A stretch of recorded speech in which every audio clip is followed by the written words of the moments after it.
mean, I'm here, but y'all are gonna have to... Oh, for fuck's sake. Darling counter. What are you even doing? Why did I not notice that? Silly thing. I'm here, but y'all are gonna have to wait a sec. The whole world grinds to a stop when I get something cool in. And I did. I got my DX model female V in from Cyberpunk, the Nendroid. So I'm just pulling parts and taking a brief second.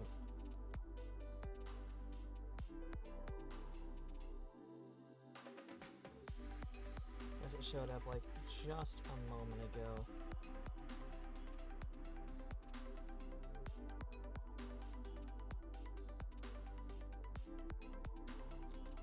And everything is awesome with it. Except I decapitated V almost immediately. But that's, you know, I mean, that's why they give you 2 of the head pins. You know? Because you're going to break them. You're absolutely going to break them.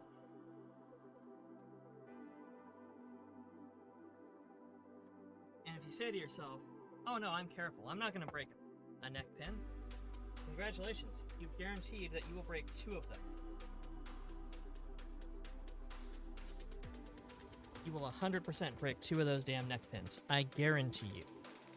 I guarantee it.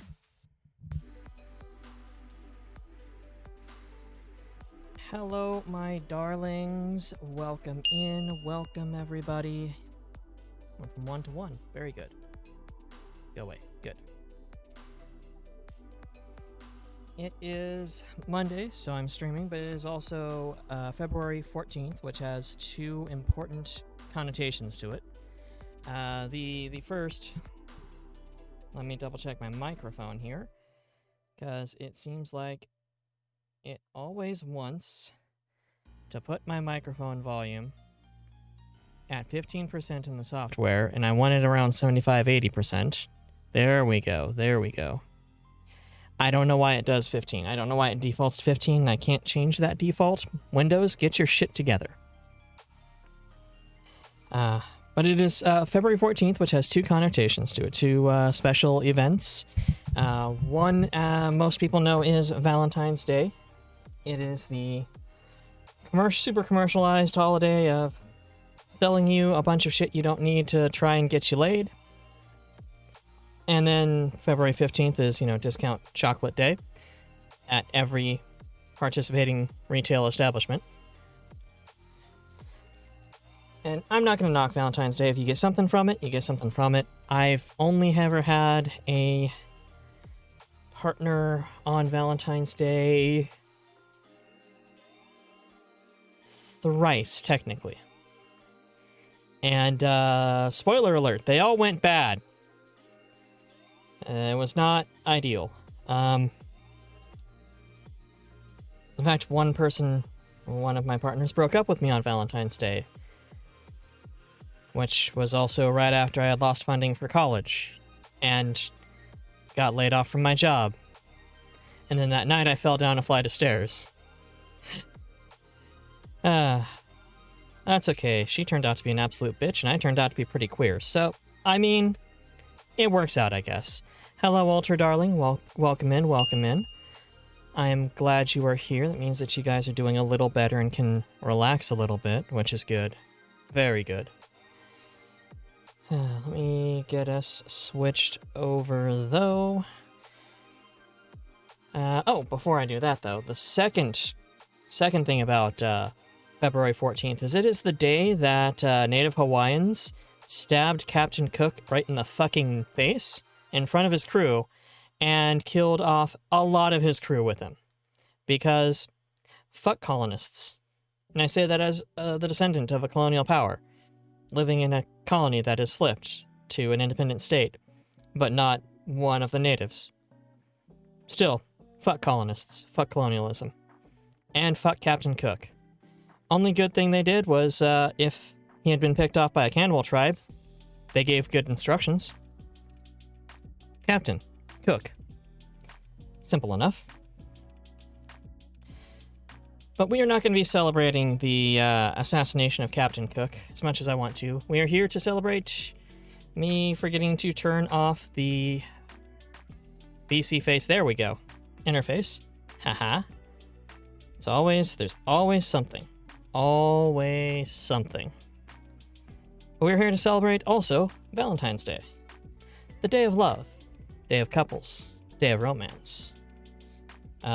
I have terrible experience with it, as I mentioned before. In fact, I think the one I mentioned directly is probably one of the better ones, honestly. Because everything was going well up until I got dumped. And then fell down a flight of stairs.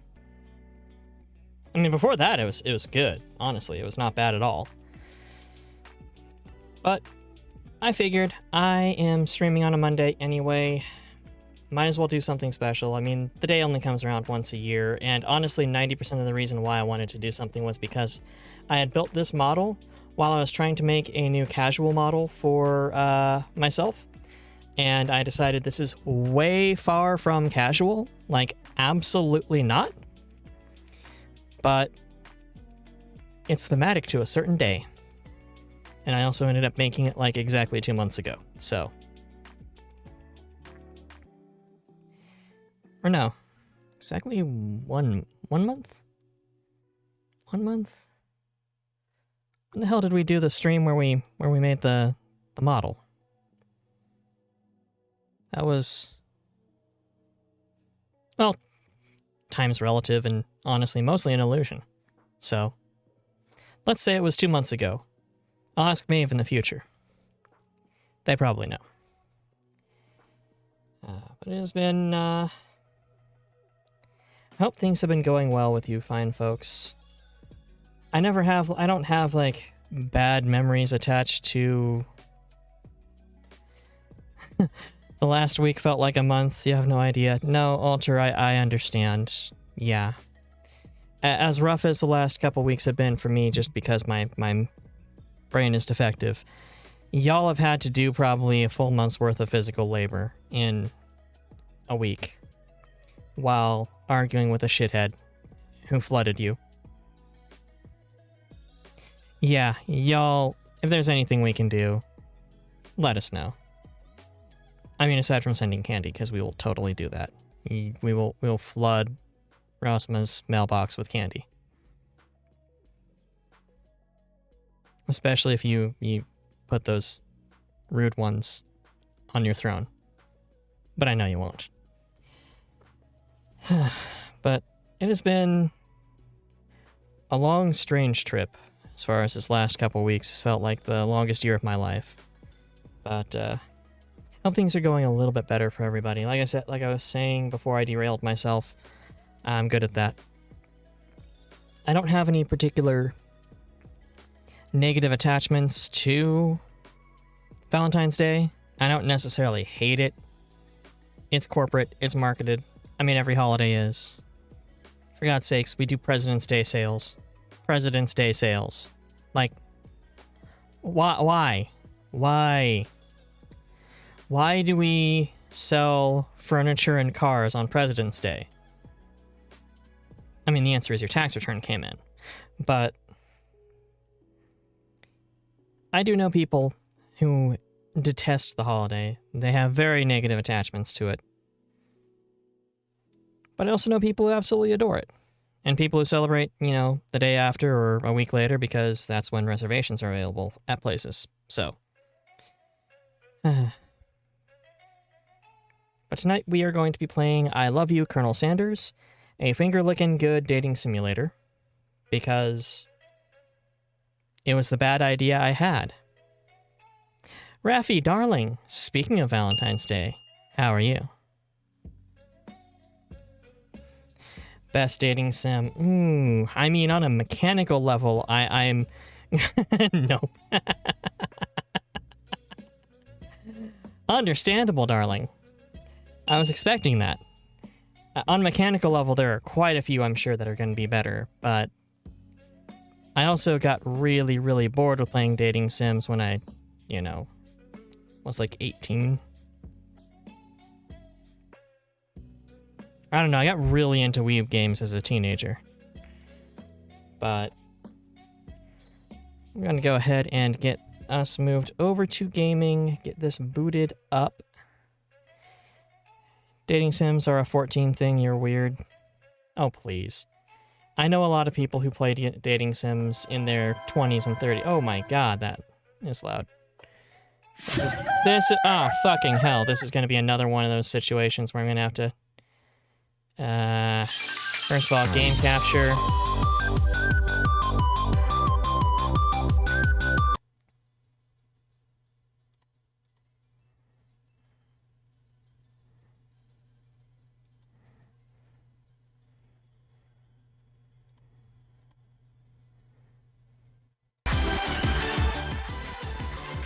Let's get that volume turned down for you guys. It's still absolutely deafening to me, but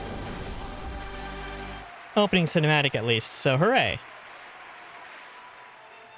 Okay, settings, master volume fucking half. Oh god, that hurt. Oh my god, that hurt so bad.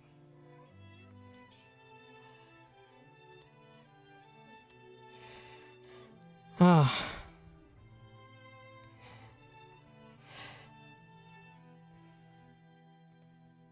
Prioritize quality. Let's keep those settings. As long as master volume is good. Half the time when I change the master volume, the game never a particular game just never recognizes it. I don't know what continue would be. I've never actually played this game. This is the first time I booted it up. Get that S lower, SFX lower. All right. So I take it the sound effects are going to be a fun one. Let's put the music volume down a bit.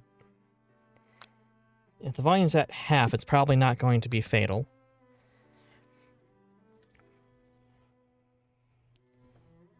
I like the mechanics behind most dating sims, the programming necessary, the code that goes into them. But I don't know. It's sort of like JRPGs, especially Pokemon. I loved the hell out of when I was younger, but I don't... You'll make a dating sim one day? Well, I'll play that. Without question. It's something I burnt out on as a kid, but we are here.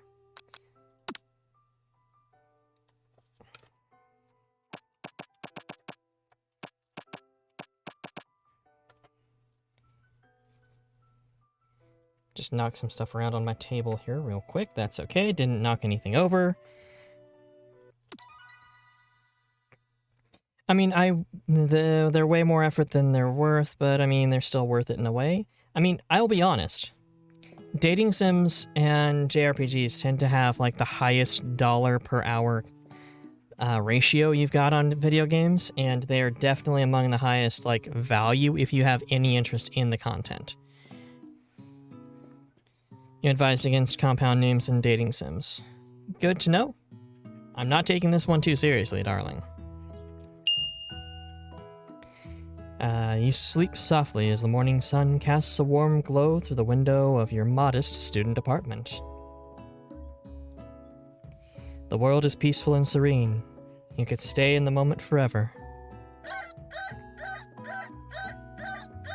Robot chicken alarm. I hate that so much. Or you could wake up. Now. Your first day of culinary school is no time to sleep in.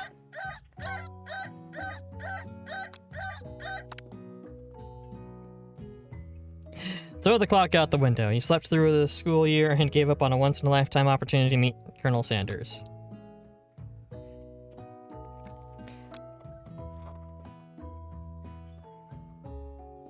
Let's try that again. This actually reminds me of playing Pillars of Eternity, I think it was. You can get a bad end almost immediately just by having a conversation that goes a little bit wrong. And I mean, you're already dead, so you would think it wouldn't get worse, but Fluff not dumb. Fluff really just kind of turning this into a shitpost is what Fluff doing. The world is peaceful and serene. You could stay in the moment forever, or you could wake up now. Your first day of culinary school is no time to sleep in. Smack that clock and at 'em. Lying in bed, you stare at the ceiling thinking about everything that awaits you at the prestigious University of Cooking School Academy for Learning. Been playing for 2 minutes. Yes, I played for 2 minutes and got a bad end. That's par for the course when I have the option to choose the shit answer. How dare I not take the Colonel seriously? I won't. I refuse. Any percent. Yes. Any percent run. We have succeeded. It's complete. I'm checking my hand tracking. It doesn't look like it's working. I think with the leap motions, they overheat and shut down and then just stop recognizing for a while. Because I had it working really well on my desk. Let me actually just pull up, see if the program's even on. Oh, nope, program turned itself off. Let me see if I can just get that going real quick. If not, no worries. Bring up, camera status. You are connected. You are saying you are disconnected.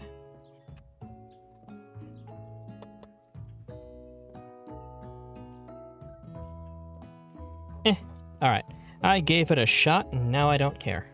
Let's get back to the game, and chat. Also, what the fuck is with the small note by my side? What small note by my side? Oh! The game message.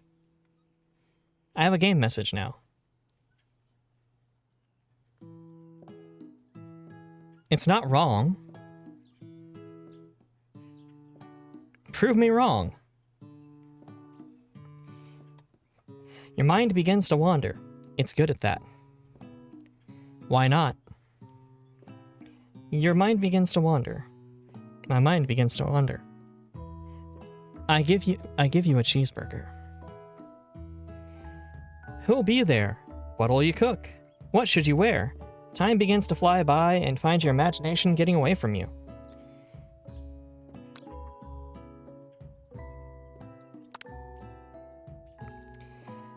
It's here, finally here, first day of culinary school. Your mind is swimming with possibilities when you realize you're running late. You grab a biscuit and burst out the door in a hurry. Delicious. Just what you needed to wake up those taste buds. I mean, those biscuits are pretty damn good.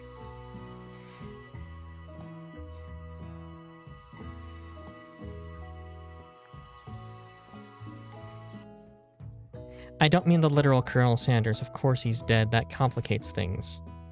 I'm not good at necromancy. Stream froze, burb. Is Stramfrost for others? I think it's probably just Raffi. Talking heresy about necromancy. So unfortunate.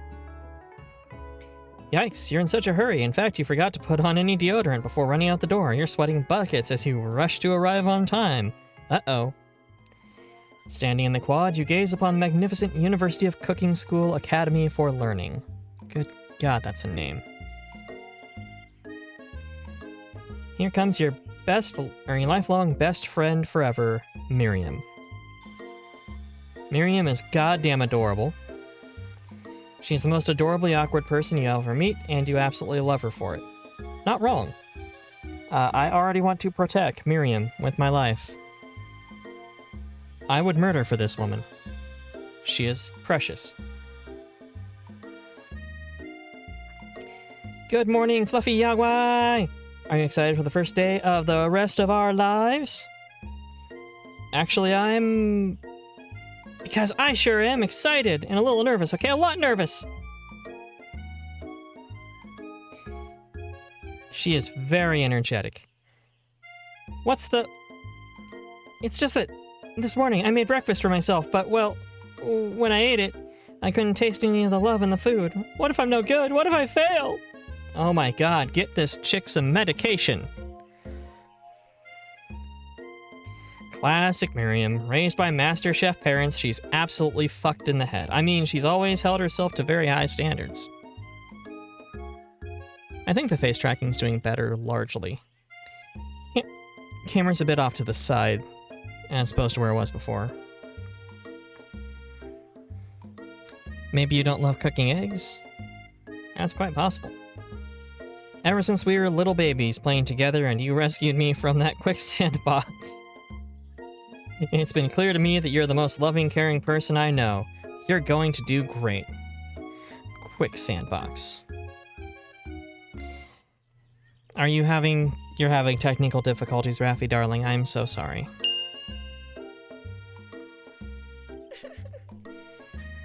But with the University of Cooking School, Academy for Learning's famous 3-day only semesters, 3-day only, I'm afraid of being left behind and never catching up. Trust me, if they're putting 3 days into your training, there ain't much.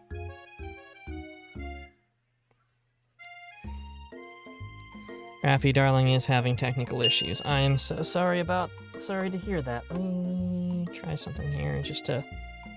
So noticing my model doing a lot of forward vibration. I had my lights off and it was tracking pretty well. But I've got one light turned on. Let's try to put it at an angle for some contrast. Okay, still tracking well and not wobbling to the sick beat.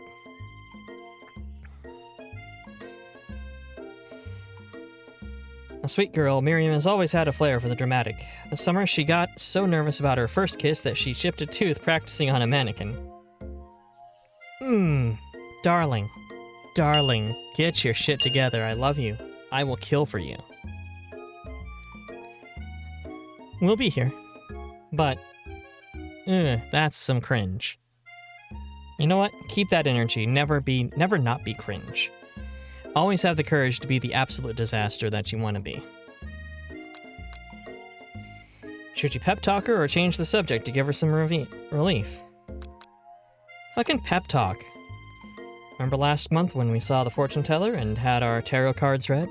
The lady with the mask who gave me nightmares? I've been trying to forget. I know she looked spooky, but she was so sweet, and she told you that you were destined to great things. Remember that card with the fancy-looking tower? Oh god. And that other one featuring the handsome fellow in the red suit? Oh. I've been waiting so long to meet a handsome fellow I could call my own. I'm sure you will soon. In no time, we'll be graduating, and you'll be delighting the world with your heartfelt cooking in no time at all. As you talk Miriam up, you can feel her nerves begin to ease. You know what? Maybe everything will be okay after all, and if not, at least I have these killer bangs. God damn, girl, yes. Yes. Absolutely. Can you believe I cut them myself?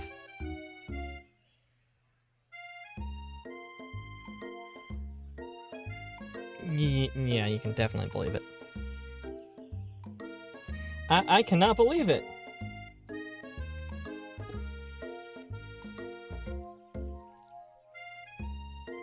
Sorry, I stopped to take a drink. Wish my hand tracking was working because it looks really funny when I do that. Before you can get another word out, you're rudely interrupted when someone smacks your books and custom-engraved measuring spoons out of your hands onto the ground. What a cock! Who would do that? Hey! It's Ashley, your arch rival. She's totally evil, but you can't help but be filled with jealousy. She can get anything she wants and she knows it. She's got boobs. And a heart window. On those boobs. That's like 50% more things than I have. Hello, Ashley. Is there a button for getting rid of the window for a sec?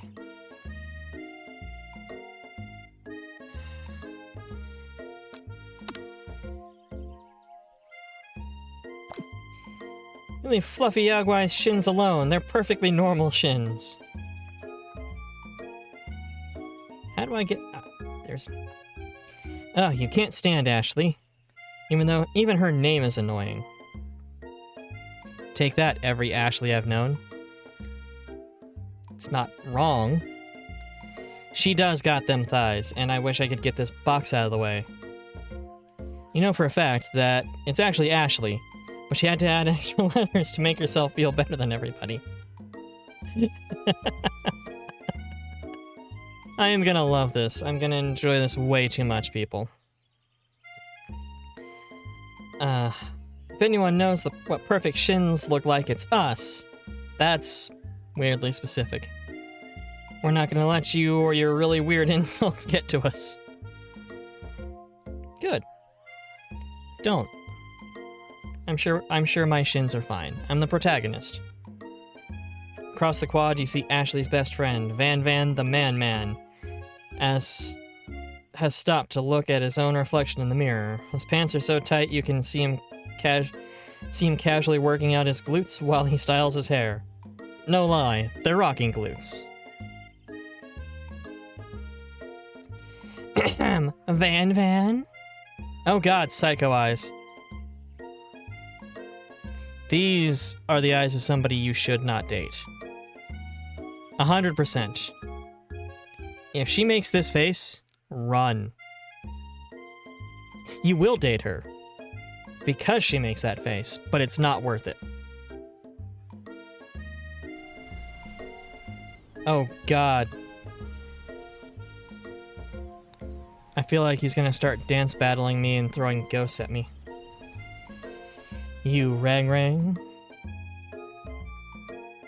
Oh god. Nope. Nope, I'll pass. You've never been sure what their arrangement is, but as long as you've known them, Ashley and Van have always been just as close as you and Miriam, but substantially more devious.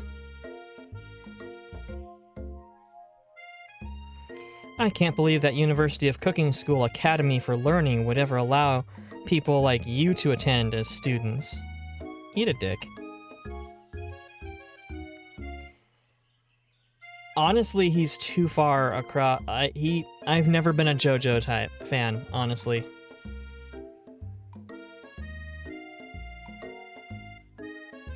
Yeah, no, I'm still with Miriam so far. I know, right? You'd think they'd just hand over our diplomas right now. Or hire us on as professors. You amateurs could learn a lot from us. Well, we're not learning heteronormativity from you, that's for certain. First day of school is about to start, and there's just no time to properly tell these two off, so you resist the urge. Let's go, Miriam.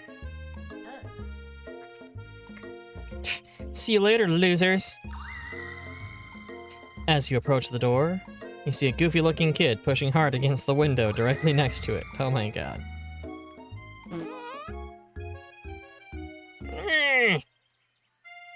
Oopsie. Oh god, it's broken. You reach forward and easily pull the door open. And that should do the trick. I love you. Oh no.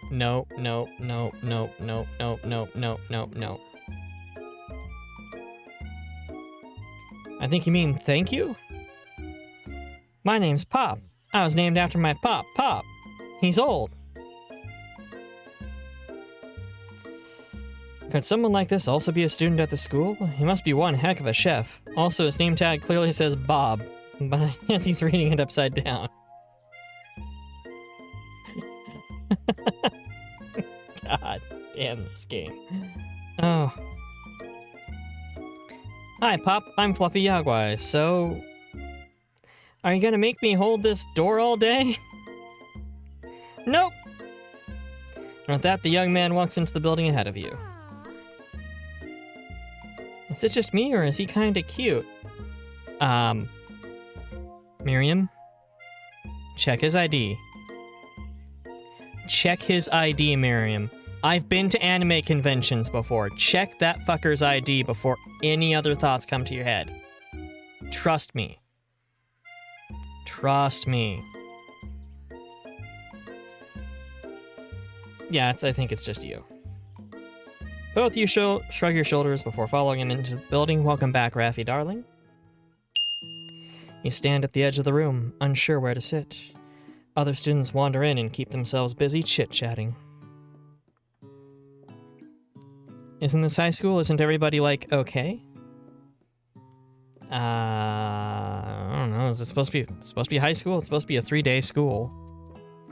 3-day University of Learning school.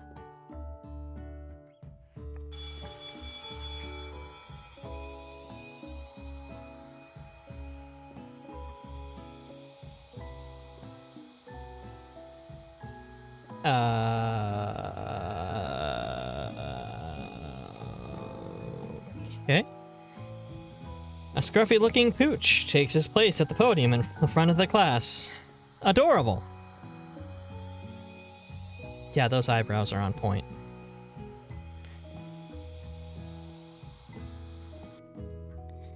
High school, bad phrasing, high school has anything but people that are okay. Yeah.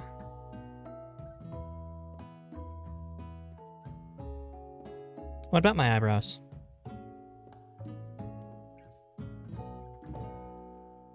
Meh. No, quiet down, everyone. Who's this unreasonably cute pup, and why is he in our culinary class? Why does she pose so dramatically whenever she asks a question? You must be Sprinkles, head instructor and CEO of UCSAL.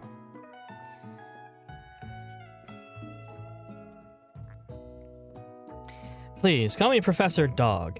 I may be cute and a little fluffy, but I still demand respect. Woof. Yeah, respect the Corcus.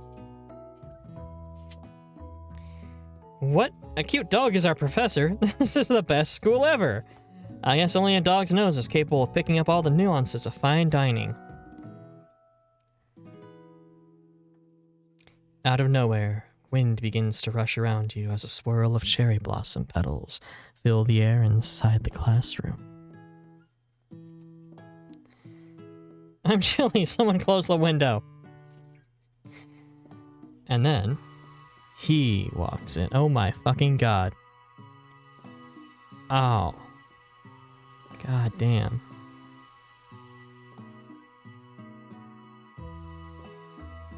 Oh my god, he's hot! You're immediately swept up in the aura of this new student and his remarkable goatee. That is probably the best goatee I've seen.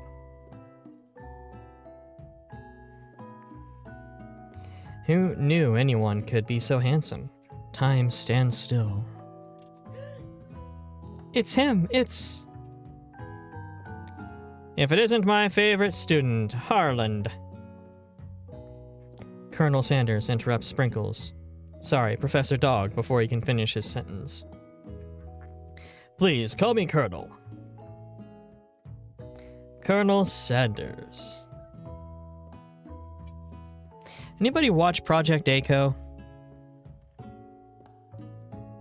I have an overwhelming urge to scream, "It's the Colonel!" But nobody would get it. When did we normalize sexualizing Colonel Sanders again? Because it's happened at least 3 occasions officially. When he was dead, and enough people who know what that white suit he always wore really meant were dead. Right about then. A hushed murmur rolls through the classroom as Colonel Sanders walks down the aisle of desks. Suddenly, the room is sweltering. What did it mean again? That was the suit normally worn by, like, southern plantation owners, aka slave owners. It's a very common attire for the South that they kind of want to recontextualize as, oh no, it's fine. A big part of Colonel Sanders wearing that suit was actually to kind of normalize it. But, yeah, no. It's still a plantation lord's suit. A hushed murmur rolls through the classroom as Colonel Sanders walks down the aisle of desks. Suddenly, the room is sweltering. Sweat begins to bead across your brow. You feel like everyone is looking at you, and you're not entirely wrong. And this over here must be Sir Sweaty Sweats-a-Lot. Maybe we should open up that window back up before Faucet Pits melts into a puddle and evaporates entirely. Hold on 1 second. Nobody talks to my friend like that. Hey, she's small and broken. She will fucking stab you. I mean, plantation owners still used to be a thing, but actively trying to bring it back. Any reason? Could be a heavy part of, like, signaling. But it's kind of benign now. And admittedly, a lot of people just don't know what that shit looks like. The purpose of that suit. But, I don't know. To get into that topic, we'd be spending all night talking about crypto-fascism. Which is not white nationalist NFTs, apparently.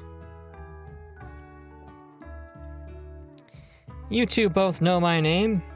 We're in the same kindergarten class. What's with you all these really weird insults? He just looked like a pimp to you. Fair enough. Fair enough.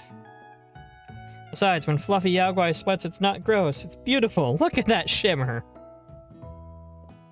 Oh my god. You turn to find Colonel Sanders standing right in front of you. Colonel Sanders, beautiful angel that he is, stands before you, smiling gently, his hand outstretched.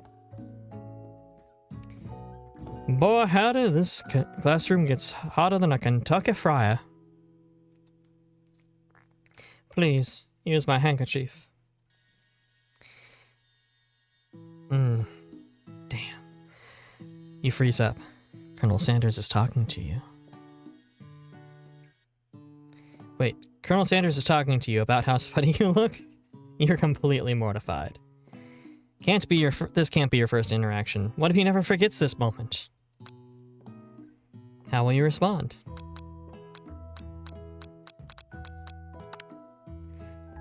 You stretch out your hand, and Colonel Sanders places a fine silk handkerchief in it. I can't tell over my straight glasses. Is he hot? Yes. Yes.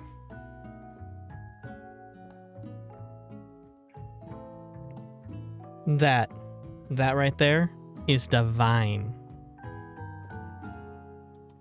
Just exquisite.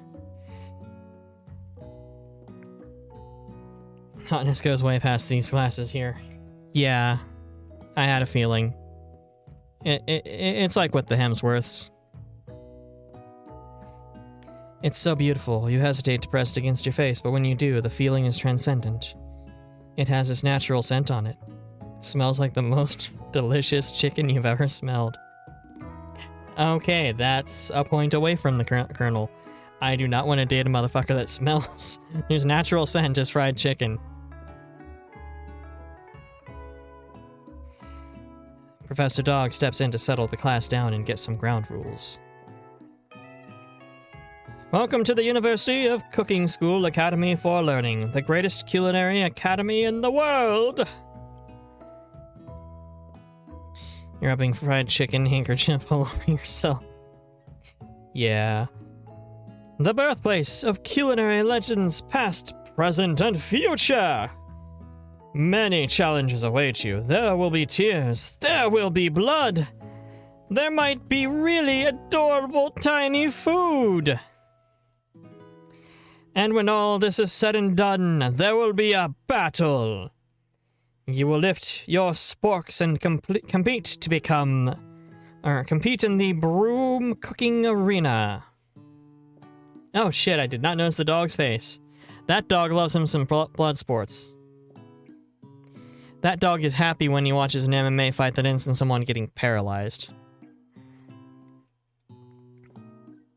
Just then, another student enters the classroom and interrupts the professor's rousing speech. Hey guys, sorry I'm late. I hope everyone had a good summer. I really miss... Quiet! Late to class is bad enough, but interrupting my monologue? You're on the fast track out of here, young man. Are you sure you're even in the right place? I mean, Poor NPC coon. Poor Gary. His name's Gary. It's gotta be Gary. Don't you recognize me? This is my 3rd year in this school, with you as my teacher. Everyone stares at him blankly. Does no one remember me? You're expelled if you utter one more word before I finish. Let that be a lesson to you students that tardiness is unacceptable. Even Clank made it here on time, rolling halfway across town on his tiny wheels. You turn to see the student Sprinkles is referencing, who appears to be some sort of industrial kitchen appliance.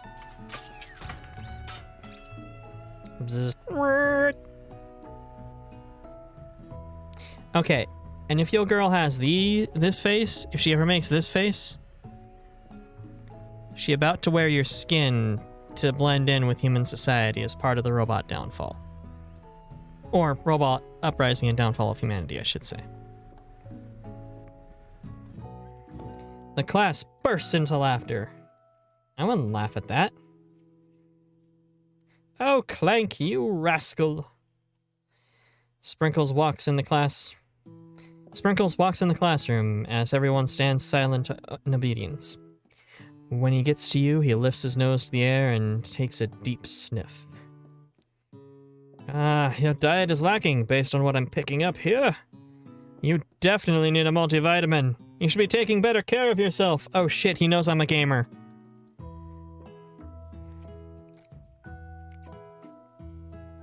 I did not get the joke. I'm sorry, I don't know bot.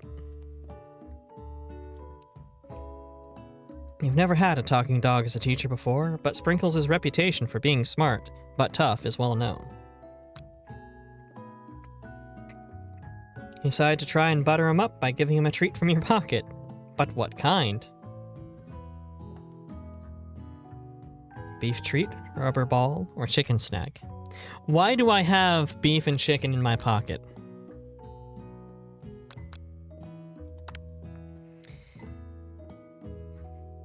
You reach beneath your apron and return with a chicken snack in your hand. Sprinkles' eyes go wide as he looks into it. His favorite! Pocket chicken! Kasha! Well, I think there might be some competition for new star student. It's not Gary. The furry professor immediately devours the snack, leaving your hand slick with a coating of warm doggy drool. You see the other students eyeing you jealously, but pay no mind to them. If they wanted to succeed in life, they should have learned the importance of carrying a range of dog treat flavors on them at all times. The professor is a confirmed furry. Well, obviously, all talking dogs are. Settle down, you young chefs. Take your seats and prepare to have your minds open to the amazing possibilities of culinary creation. Speciest. It's not racist, it's speciest. As everyone rushes to claim their favorite seats, you're left standing at the front of the room. Only 2 options remain. Hey, Fluffy Yaoi, there's still a seat here. It seems no one has claimed the seat next to me, if you're interested. Okay, just displace whoever's sitting in the 3rd row there. So, like, Colonel, you, Miriam. Displace this person, just be like, get the fuck out. Miriam sits there. Set up the 3-way. Obvious. 2 good options, but which will you choose?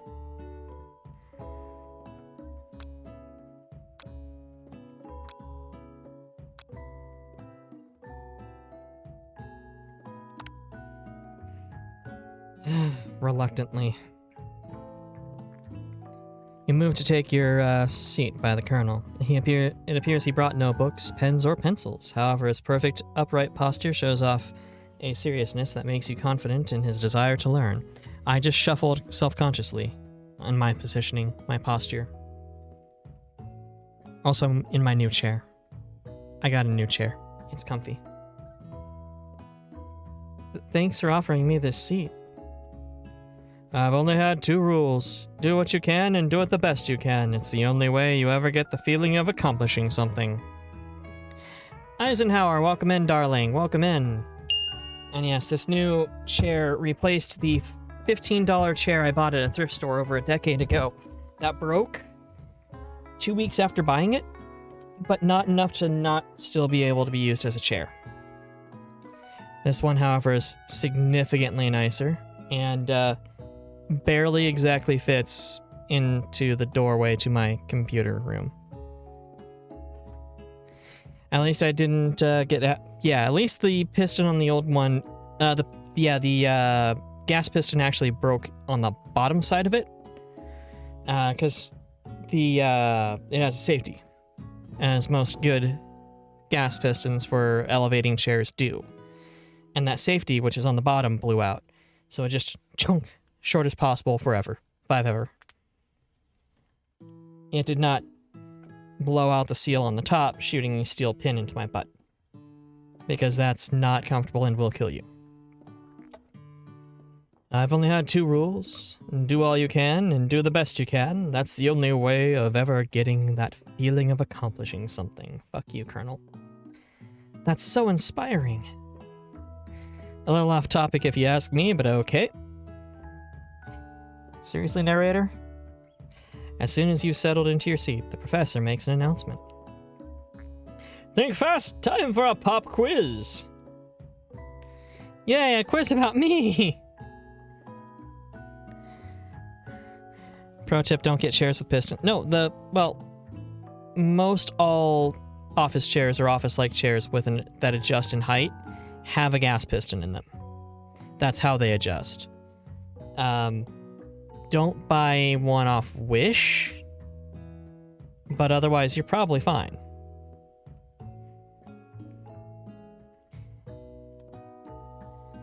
This is incredibly important and surprisingly short quiz will tell me if you're ready for life at culinary school. A cheap $19 one from Ross? If you got it from Ross, if you got it from a retail establishment with a name to it, even Wally World, that's fine. Probably fine. It's pretty rare for the piston to go out and eviscerate you. It's really...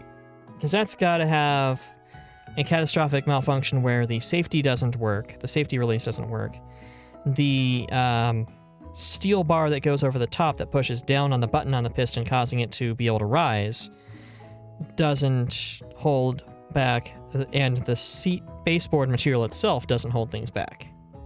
It's a lot to go wrong. You've already gone through one, and there are fold-up chairs. I hate folding chairs. They are uncomfortable, but they are a necessity in the fact that they're incredibly cheap and incredibly easy to store. So on the rare occasion I actually have people over, folding chairs. The people I don't like, they get them. Keep your knives sharp and focus sharper. Here comes question 1. If train A is traveling to point B and train B is traveling to point A, how important is it to wash your hands before cooking? Frickin' extremely. That's right! A forest is to tree as chicken is to... night vision goggles. Feather. That's right! What is the most efficient eating utensil ever created? Folding chairs, the Mad Cat controller of... Mad Cat's controller of chairs, yes. 100% Alter, you got that. Might want to get one, because you live 15 minutes from the beach. That's right, of course it's the spork. What food is best for a broken heart?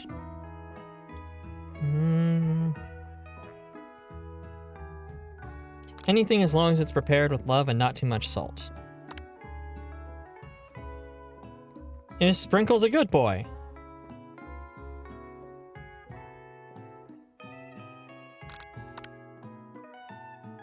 That's wrong. He's nothing but the best.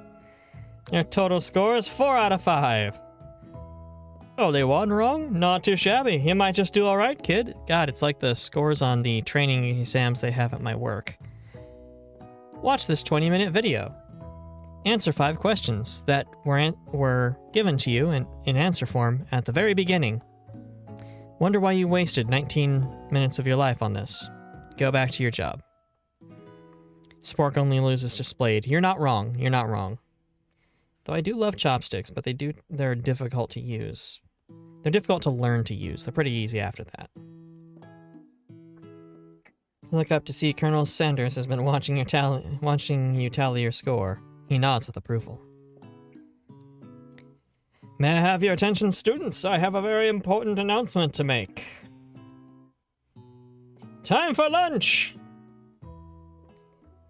Wow, the cafeteria is as nice as any restaurant you've ever eaten at. It makes sense that a school dedicated to cooking would also be serious about eating. Not wrong. A delicious fragrance wafts through the room and tickles the end of your nose. Your mouth waters. Do you smell that? It must be our lunch. It smells crazy good. If anybody knows crazy. Everyone, can I have your attention? Is it about lunch? Gross. Kid, you're just gross. No, I just wanted to apologize for my tardiness. You see, Howdy, folks. I'd like to make an announcement. Hey, It's about lunch. Everyone cheers. But Shut it, Gary. Lunch, lunch, lunch. She said shh. In honor of the new semester, I prepared something special to share with everyone for lunch. That must be the smell I smelled. Congratulations, Miriam. You understand how smelling works. Indeed, that smell. You hold your breath, waiting to see what food this mysterious student has created.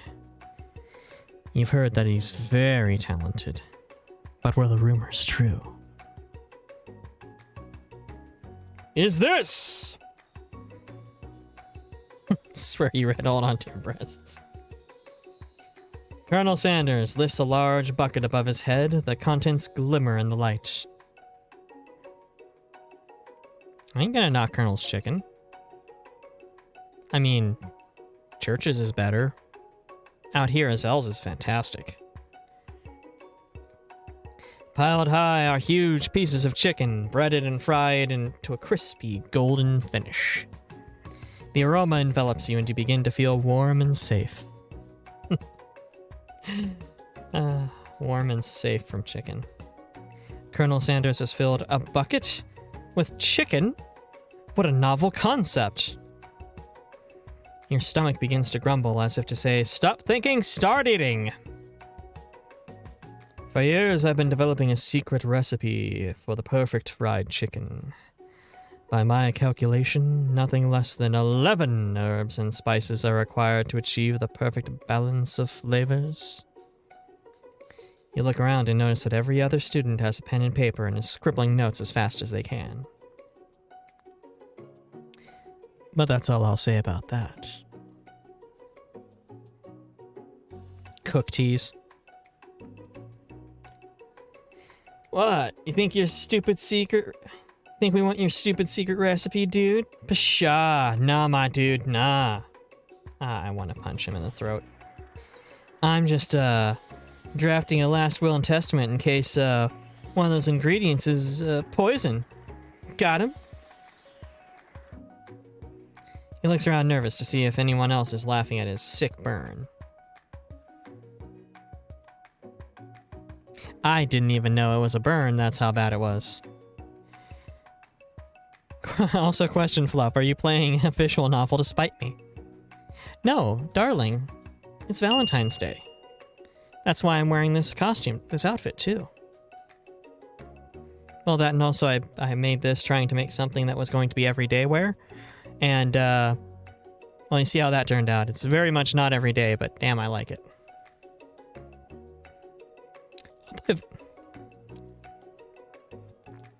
You did not comment on the clothes.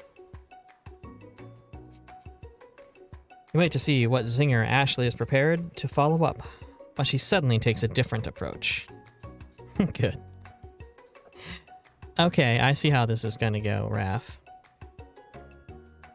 Yeah, and I was just like, writing in my diary. Dear diary, today I smelled something beautiful. I knew at that moment that only the hands of a true gentleman could fry chicken so tender. You see her body language change from bitter and evil to sweet and innocent as she slides closer to Colonel Sanders. She realizes that she realizes that he is destined for greatness and fame with cooking skills like this, and she wants them all to herself. I am gonna fucking stab her. Well, thank you, darling. I'm glad you like. I feel like I need to add some emphasis, some detailing to the upper body, like I have with my abs, so that it isn't just a pink splot there. But,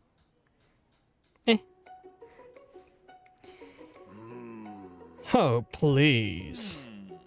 Well, Van, the man. If you don't want any, I'll take it. Whoa, hold on. I mean, I guess I'll try it. He takes one bite and his eyes grow wide. He starts contorting his face as he tries to hold in his pure exhilaration and act unimpressed. Any of y'all watch Food Wars? I'm waiting for his clothes to explode off.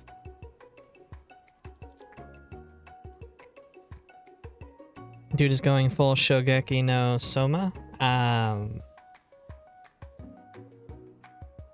Fair. Easy now, there's enough for everyone, please. My fellow classmates, dig in. You take one of the pieces of fried chicken out of his bucket, and you sink your teeth into it. Ah, Food Wars. Indeed. Exactly. Good show. Good. Not porn? Technically. Show. It's amazing! Tasting Colonel Sanders' food transports you to another dimension.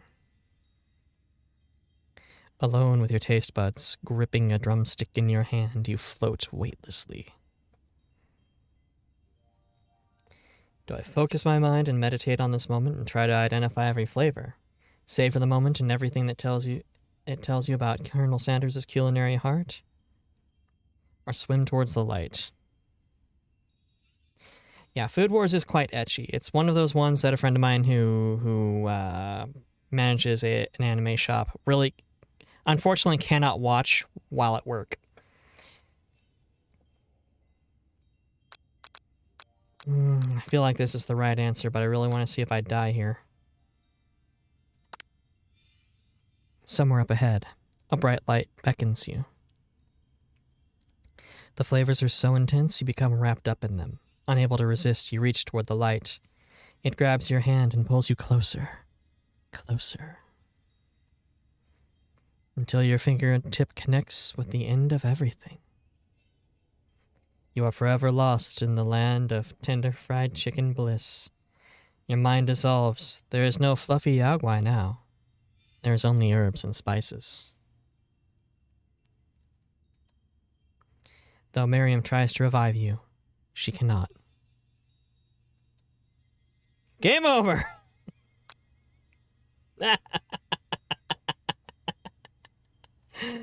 Okay, let's give up for a second and rename. Because, yeah, the compound name. Oh! Do we get the intro again? I think we get the intro, but not nearly as loudly. Hopefully. Still goddamn loud.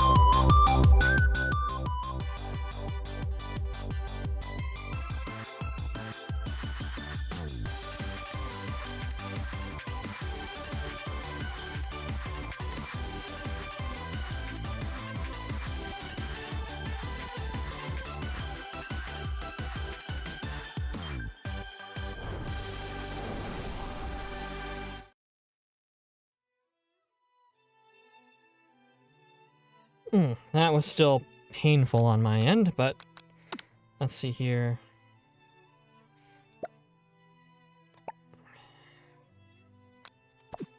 I mean, I can't do more damage than I did to myself just going to a Sabaton concert. Or an MC Chris concert. Or seeing Bella Morte in concert.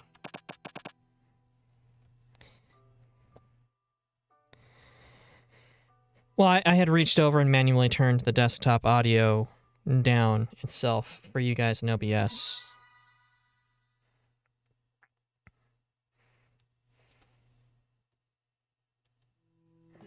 You sleep softly as the morning sun casts warm glow through the window of your modest student apartment.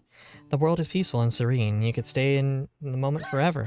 Or you could wake up now and, because your first day of culinary school, smack that clock and wake the fuck up. Laying in bed, you stare at the ceiling, thinking about everything that awaits you at the prestigious University of Cooking School Academy for Learning. Your mind begins to wander. Who will be there? What will they cook? What should you wear? Time begins to fly by and you find your imagination getting away from you. Take this seriously, for fuck's sake. I'd better make sure to arrive prepared for the first day. You burst through your morning checklist. Teeth brushed, hair combed, pits deodorized. Nothing can stop you now. Are you wearing pants? You confidently grab a biscuit, strut out the door, and head off to class.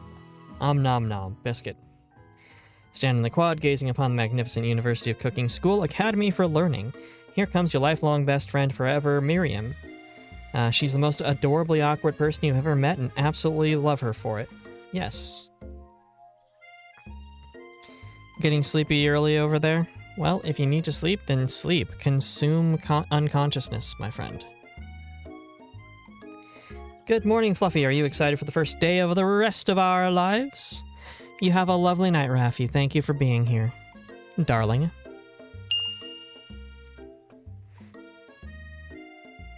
Have a good night and a good stream. I will do my best. I'm trying not to completely tank this game every single time it gives you the opportunity, because it's so funny. And happy Valentines to you, too. Actually, because I sure am excited and a little nervous, and okay, a lot nervous. He'll DM me some chocolates. I appreciate that. Oh yeah, it's no longer Valentine's over there. What the? It's just that this morning I made breakfast myself, but when I ate it, I couldn't taste the love of the food. What if I'm no good? What if I fail? Just believe in the heart of the cards. I mean, food. Classic Miriam. Raised by Master Chef parents who completely screwed her up mentally, she's always held herself to a very high standard. Peaks in high school as a talented student, crashes and burns horribly in college, and becomes a VTuber. Or has an OnlyFans. Ever since we were little babies playing together, you rescued me from that quicksand box. It's been clear to me that you're the most loving, caring person I know. I'm sure you're going to do great. But with University Cooking School Academy of Learning's famous 3-day-only semesters, I'm afraid of getting left behind and never catching up. A sweet girl, Miriam always had a flair for the dramatic. This summer she got nervous about her first kiss that she chipped a tooth practicing on a mannequin. Again, girl, get your shit together. Yeah, I'm not gossiping. Fuck the gossip. Remember last month when we saw the fortune teller and had our tarot cards read? The lady with the mask who gave me nightmares? I've been trying to forget. I know she looked spooky, but she was so sweet, and she told us you were destined for great things. Remember the card with the fancy-looking tower, and that card featuring the handsome fellow in the red suit? Those are not good options. I've been waiting for so long to meet a handsome fellow that I could call my own. I'm sure you will soon, but in no time we'll be graduating and you'll be delighting the world with your heartfelt cooking in no time at all. Or burning out, moving to California, and becoming a living statue. With an OnlyFans. As you talk Miriam up, you can feel her nerves beginning to ease. You know what? Maybe everything will be okay after all, and if not, at least I have these killer bangs. Can you believe I cut them myself? I mean, they're generic anime bangs, so...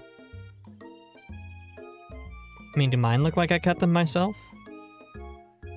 I suppose on a technical level that's accurate. I can't believe it. But before you get another word out, you're rudely interrupted when someone smacks your books and custom-engraved measuring spoons out of your hands and onto the ground. Hey! It's Ashley, the arch-rival. She's totally evil, but you can't help but be filled with jealousy. She can get anything she wants, and she knows it. Hello, Ashley. Oh, didn't see you there, chicken shins. You leave Fluffy's shins alone. They're perfectly normal shins. I do have normal shins, actually. Oh, actually, my shins are very strong. I have shins that could kill a person. You can't stand Ashley. Even her name is annoying. You know for a fact that it's actually Ashley, but she added extra letters to make herself feel better than everybody. If anyone here knows what perfect shins are like, it's us. We're not gonna let you or your really weird insults get to us. Across the quad, you see Ashley's best friend, Van the Man-Man, has stopped to look at his own reflection in the mirror. His pants are so tight you can see them casually working out his glutes while he styles his hair.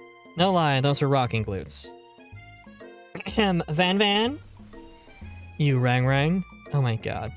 Every time. I just can't stand this douche. You've never been sure what their arrangement is, but as long as you've known them, Ashley and Van have just been as close as you and Miriam, but substantially more devious. I can't believe the University of Cooking School for Academy of Learning would ever allow people like you to attend as students. I know, right? They should just give us diplomas now. Or maybe hire us on as professors. You amateurs. You could learn a lot from us. Still not learning heteronormativity off of you, dude. With the first day of school about to start, there's just no time to properly tell them off. You resist the urge. Let's go, Miriam. Fuck these losers. See you later, losers. You approach the door and you see a goofy-looking kid pushing hard against the window next to it. I think it's broken. Reach forward and easily pull the door open. That should do the trick. Love you! Don't you mean thank you? My name's Pop, named after my Pop. He's old. Could someone like this be a student? He must be a heck of a chef. Also, his name tag clearly says Bob, but he's reading it upside down. Hi, Pop, I'm Fluffy, so are you gonna make me hold this frickin' door all day? Nope! And with that, the young man walks into the building ahead of you. Is it just me or is he kinda cute? No, seriously, he looks gross, he sounds gross. And seriously, get his ID. That kid is not... You know, just don't, Miriam. Just don't. It's definitely you. You both shrug your shoulders before following him into the building. You stand at the edge of the room, unsure of where to sit. Other students wander in and keep themselves busy chit-chatting. Scruffy-looking Pooch takes his place at the podium in front of the class. Adorable. No, quiet down, everyone. Who's this unreasonably cute pup and why is he in our culinary class? Oh, you must be Prince Sprinkles, the head instructor and CEO of UCSAL. Please call me Professor Dog. I may be cute and little and fluffy, but I still demand respect. Woof. What? A cute dog is our professor? This is the best school ever. I guess only a dog's nose is capable of picking up all the nuances of fine dining. If that were, you know, a serious attempt at it, they wouldn't be using a corgi, they'd be using a blue tick bloodhound. You know, one of them kind of homely but very efficient smelling dogs. Ones you track people with. Out of nowhere, a wind begins to rush around you and swirl as a swirl of cherry blossom petals fill the air inside the classroom. Someone shut the window, and then he walks in. You're immediately swept up in the aura of this new student and his remarkable goatee. Who knew anybody could be so handsome? Time stands still. Yep. I clicked out of the game. It's him! If it isn't my favorite student, Harland, Colonel Sanders interrupts Sprinkles. Sorry, Professor Dog, before he can finish his sentence. Please, call me Colonel. Colonel Sanders. A hushed murmur rolls through the classroom as Colonel Sanders walks down the aisle of desks. Suddenly, the room is sweltering. Sweat begins to bead across your brow. You feel like everyone's looking at you. You're not entirely wrong. And this over here must be Sweaty Sweats a Lot. Maybe you should open the window back up before Faucet Pits melts into a puddle and evaporates entirely. Hold one cotton-picking second. No one talks to my friend like that. I will absolutely gut you in an alleyway. You two both know my name. We're in the same kindergarten class. And what's with all the weird insults? Besides, when Fluffy sweats, it's not gross, it's beautiful. Look at that shimmer. That's weird. Miriam, that's still weird. Take a moment to clean myself up. It's a good thing you didn't forget about that deodorant this morning. This room is hot, hot, hot. Professor Dog steps in to settle the class down and get some ground rules. Welcome to the University School Academy of Learning, the greatest culinary academy in the world. Birthplace of legends past, present, and future. Many challenges await you. There will be tears. There will be blood. There might even be really adorable tiny food. And then, when all is said and done, there will be battle. You will lift your sporks and compete at the broom cooking arena. That dog looks like he's gonna fuck someone up. Just then another student walks in and interrupts the professor's rousing speech. Gary says Gary stuff. Gets shut down. Gets insulted.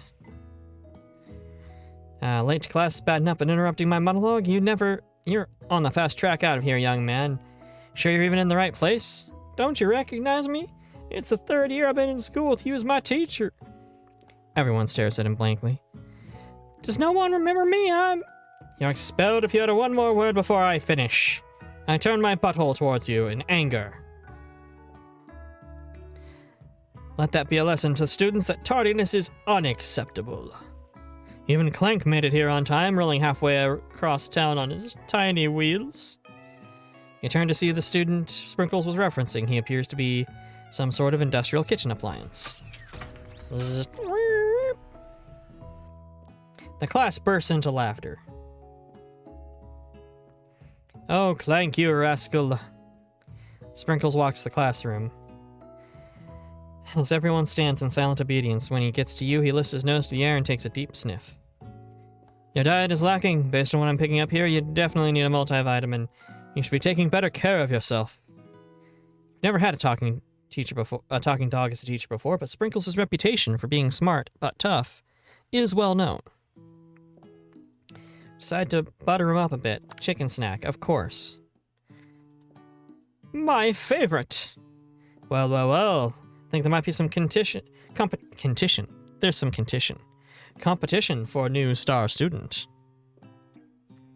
The furry professor immediately devours your snack, leaving your hand slick with a coating of warm doggy drool.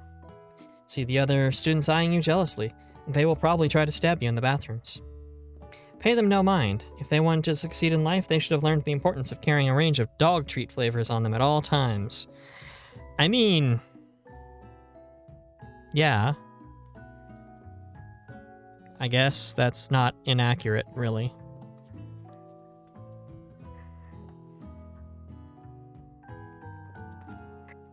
Settle down, young chefs. Take your seats and prepare your mind for the amazing... be open to the amazing possibilities of culinary creation. Everyone rushes to claim their seats, leaving you standing in front of the door with only 2 options remaining. Hey, sit here! Seems that no one's claimed this spot next to me, if you're interested. Well, you don't have that moment where he hands us the handkerchief. That smells like fried chicken, so... I'm gonna sit by friend. You move to take your seat by Miriam. I'm so glad to have you near me to support me through class.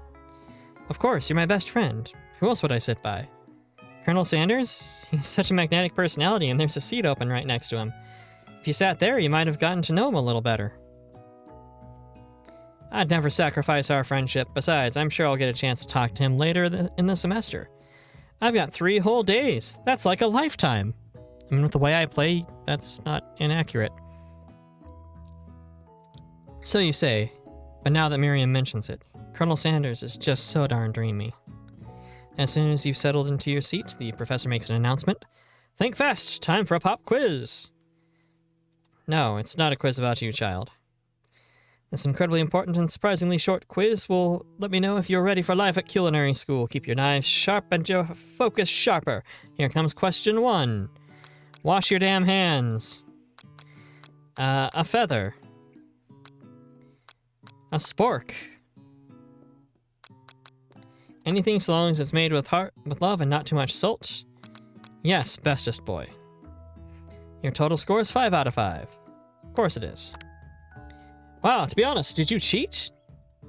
You look up to see Colonel Sanders was watching you tally your score. He's impressed. I know we just met, but I have to confess. I think you have a beautiful brain. Yes. Hot diggity, Fluffy. You just scored some major Colonel Sanders points with that performance. Yeah. God, if somebody said I had a beautiful brain, I'd be very concerned that they were an illithid. I mean, I'd still hit that, but either way.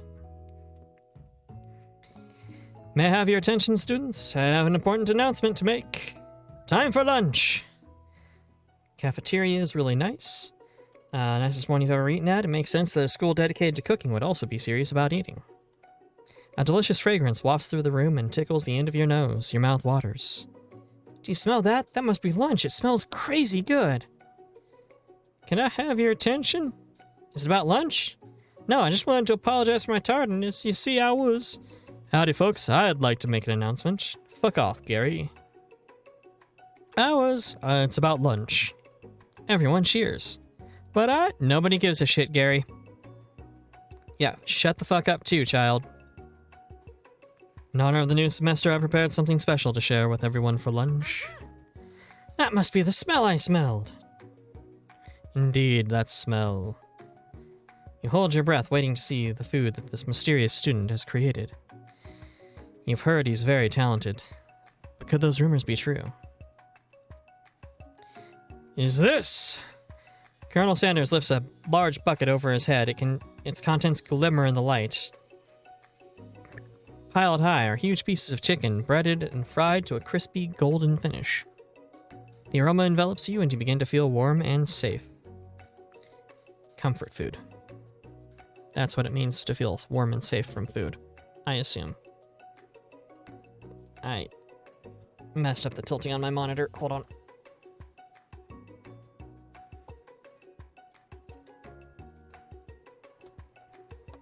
It's slightly off. That's going to annoy me. It's going to annoy me to the rest of my days, or until I fix it after stream. One of the two. Your stomach begins to grumble, as if to say, "Stop thinking, start eating." For years, I've been developing a secret for the perfect fried chicken. By my calculation, nothing less than 11 herbs and spices are required to achieve the perfect balance of flavors. Look around and notice every other student has pen and paper and is scribbling notes as fast as they can. But that's all I'm gonna say about that, you freaking weirdos. What, you think we want your stupid recipe, dude? Nah, my dude, nah. I'm just drafting a last will and testament in case one of those ingredients is poison. Got him. He looks around nervously to see if anybody's laughing at his sick burn. You wait to see what Zinger Ashley has prepared for follow-up, but she takes a suddenly different approach because she's a gold digger. Yeah, I was just writing in my diary. Dear diary, I totally smelled something beautiful. I knew the moment that the hands were true... I knew at that moment that only the hands of a true gentleman could fry chicken so tender. You see her body language change from bitter and evil to sweet and innocent as she slides closer to Colonel Sanders. She realizes that he is destined for greatness and fame. With those cooking skills like that, she wants him all to herself. Oh, please. Well, Van the Man, if you don't want any, I'll take his. I mean, I guess I could try it. He takes one bite, and his eyes grow wide. He starts contorting his face as he tries to hold his pure exhilaration and act unimpressed. Easy now, there's enough for everyone, please. My fellow classmates, dig in.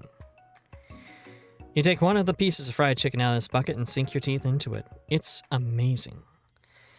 Tasting Colonel Sanders' food transports you to another dimension. I'm moving my mouse down to where I can't accidentally kill myself. Alone with these taste buds, gripping the drumstick in your hand, you float weightlessly. Savor the moment and everything that it tells you about Colonel Sanders' culinary heart. The flavors in your mouth are beautiful, pure, heavenly. What a guy! Alone with the flavors, you feel something that can only be described as love. For a man, or a flavor, are they the same? Given that he smells like chicken, probably. After tasting his food, you try to get some one-on-one time with Colonel Sanders. Colonel Sanders smiles ever so softly as you approach. He stops what he is doing and allows you to break the silence. Colonel, I wonder if I could talk to you for a second. Anything for a fellow chef. What exactly was on that chicken? So bold to come out and ask.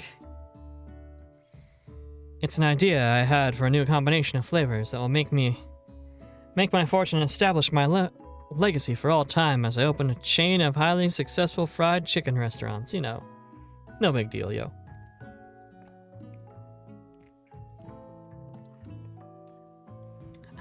Delicious drink.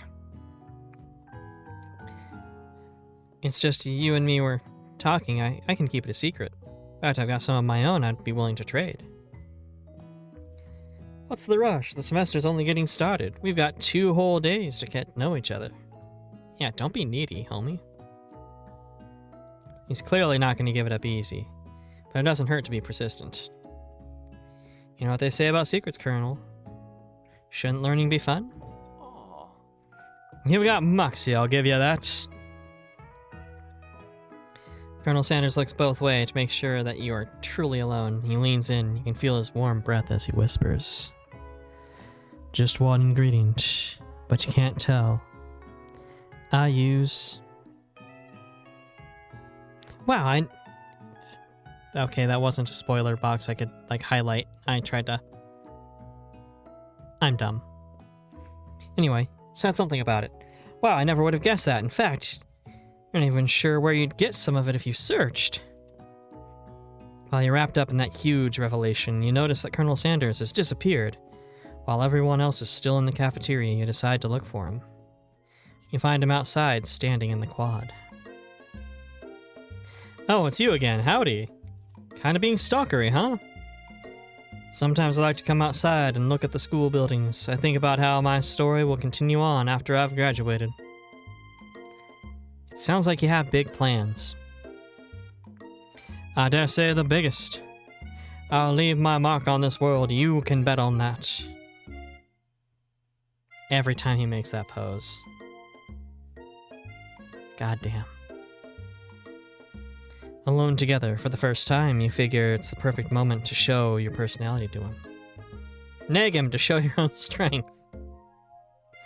Wow him with a big idea. Add an additional ingredient that'll spice things up. Be modest but thoughtful. Modest but thoughtful, for fuck's sake.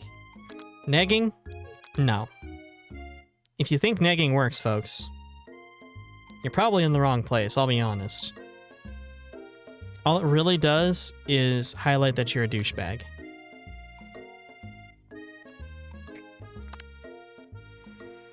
Well, that's just I wanted to tell you I really enjoyed your food. Now you've got his attention. The flavors were complex but comforting. The interplay between salty, savory, and peppery, it was perfect. I appreciate the compliment, Fluffy. I'm sure you'll be a big success. I know we've only met today, but I'm starting to get the same feeling about you. We should head back inside. The next class starts soon. You step into a massive cooking arena where afternoon lesson will take place.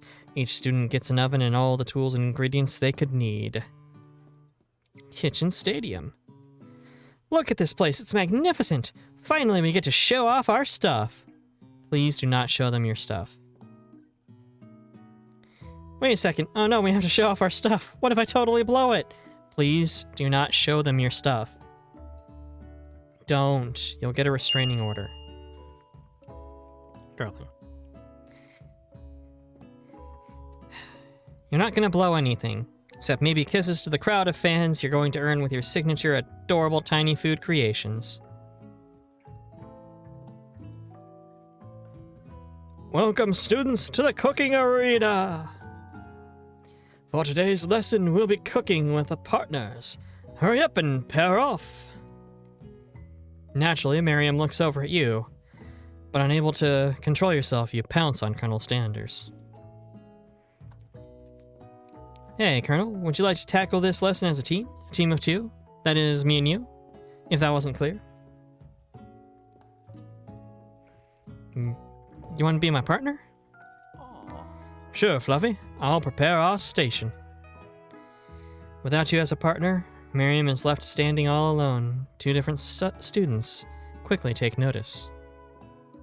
Hello, new partner! Two potential partners. I'm so sorry, gentlemen, but I don't know who to choose. Looks like you'll have to pick for her. Friend duties can be a little awkward, but that's the price you pay for not being alone for a... Holy shit. It looks like you'll have to pick for her. Friend duties can be a little awkward, but that's the price you pay for not being alone forever. God damn it. Robot. We're going with Robot. We need to keep her away from the kid, and also apparently elementary schools. Who do you want to ask to be Miriam's partner? Fucking Clank. Sorry, Pop, but I think Miriam will be partnering with Clank today. It's okay, I already ate. Not entirely clear if Pop has any idea the point of the school even is at this juncture. Clank is clearly excited to have some attention. He heats up and begins to roll back and forth. Yes, by pairing you with one of our human women, I have assured that I will survive the robot apocalypse. I have been marked as one of the good ones. Burp, burp, burp. Hold on there, fella. We don't even know the assignment yet. Technically, Clank might not have a face, but there's something charming and earnest about him.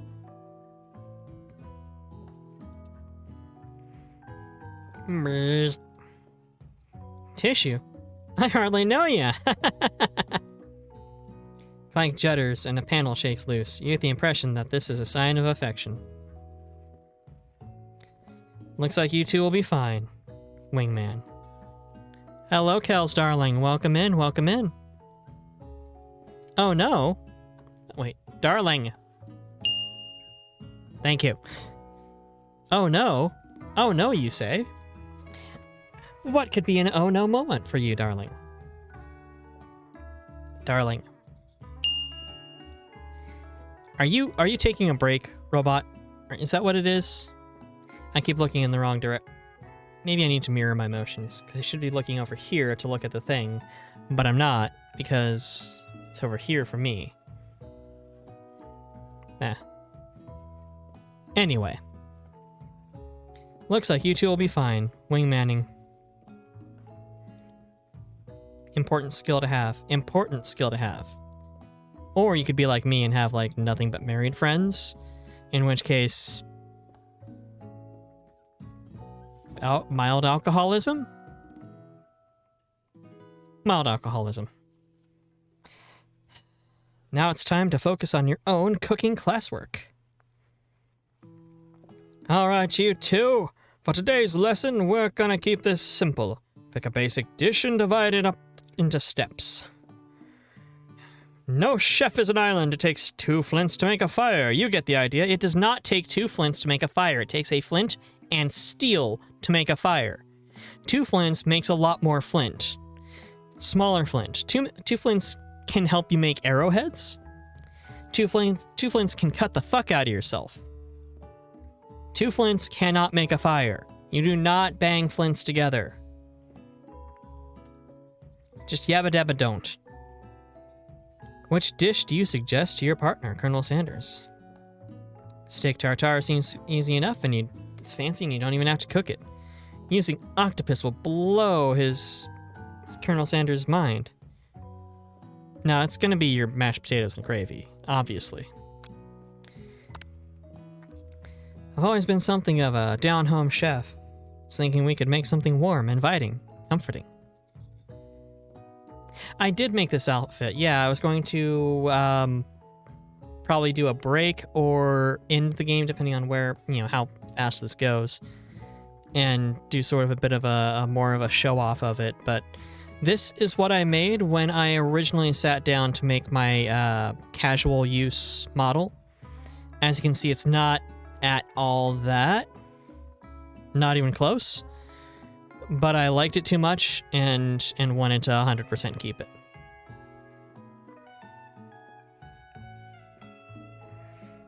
I mean, it's perfect for today. Maybe mashed potatoes. And gravy. I couldn't imagine one without the other. I mean, I can, but they suck. Colonel Sanders casts a coy look at you, causing your whole face to turn beet red. Embarrassed, you quickly turn away.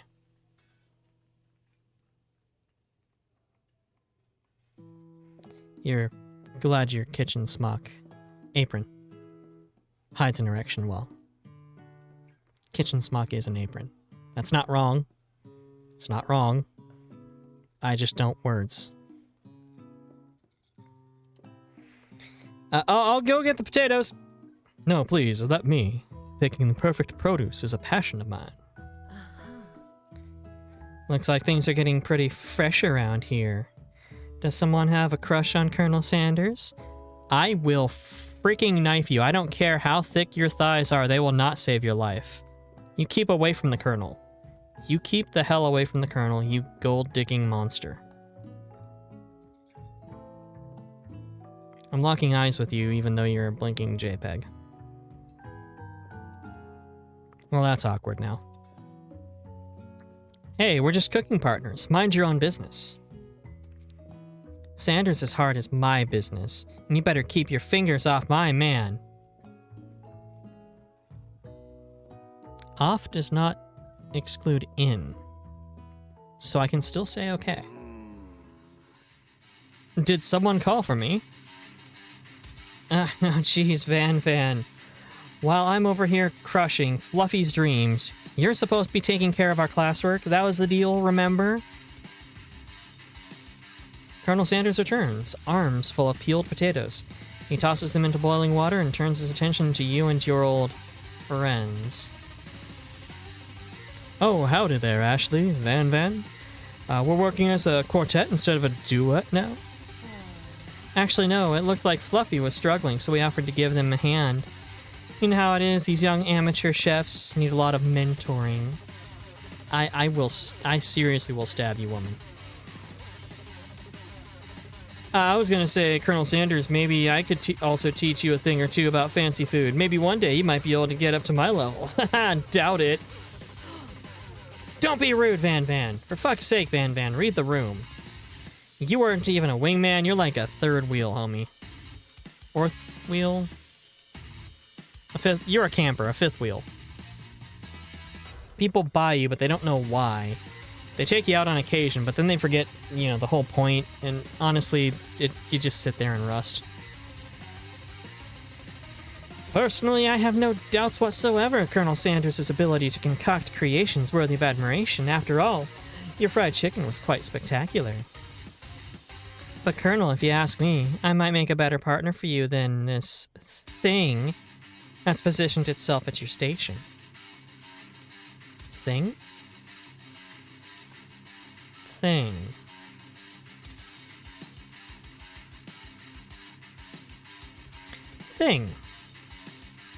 My face will be the last thing she sees.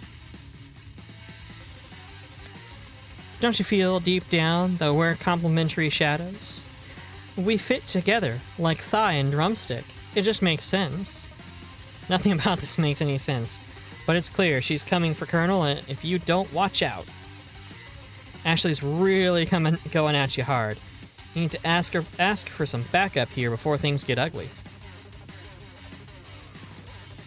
Turn to Colonel Sanders, hunk of hunks in your time of need. Turn to Miriam, your forever bestie who has your back.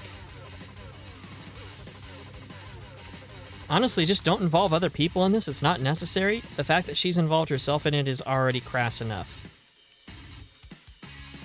Besides, you're trying to get her laid by that robot so that you and her survive the robot apocalypse. She's busy. Hey, I'm here to learn and express myself via cuisine, not bicker with prima donnas.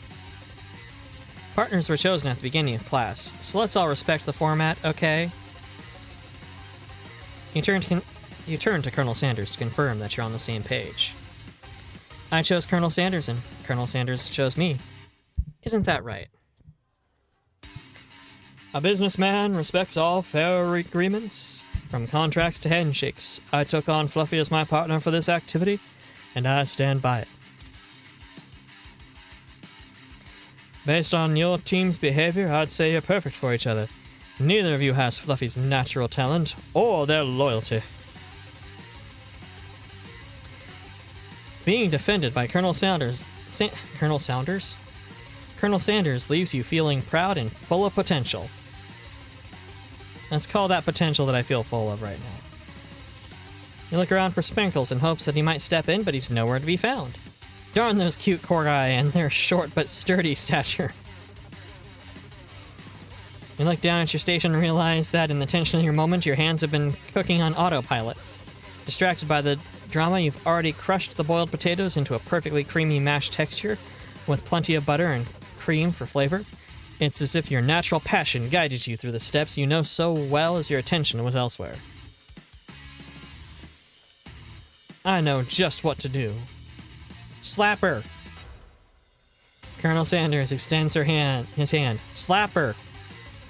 Holding a beautiful white porcelain gravy boat, out of which he pours a smooth brown gravy, smothering your nearly finished potato dish. And then slaps her?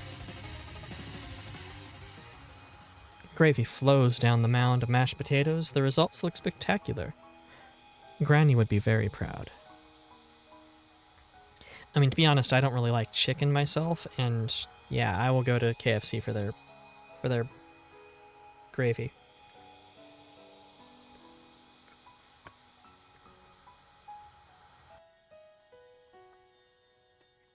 Colonel Sanders holds a spork out for you. You reach out and grab a hold of it, but he doesn't immediately let go. The two of you standing holding the same spork, and for that small moment, all the madness and pressure in this crazy world stops. I need to reposition my camera, because it's obviously having some minor tracking issues that leave my mouth open. I mean, having a face while looking at Colonel is appropriate, but I still prefer my tracking to work. Your eyes lock. The moment is electric. Time stands still. Choke me, Colonel. If you love something, set it free. Oh God, that wink. Together, you dig the utensil into the mashed potatoes and lift a heaping sporkful up. When you see Ashley with a sinister look, you know she's planning against you to be with Colonel Sanders. I don't know. The combination of that hair and goatee, like, it's obvious he's gay too. Let's be real here. He's at least bi. And then, filled with rage, without thinking, you fling the spork full of mashed potatoes right into Ashley's stupid, beautiful face. I would have settled for slapping her, but alright. Van, do something!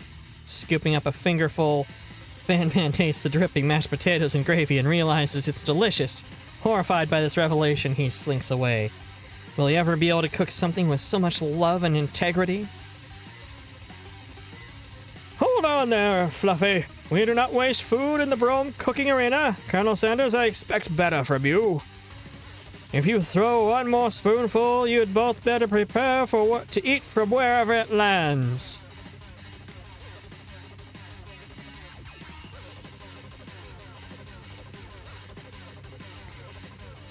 Mashed potatoes face.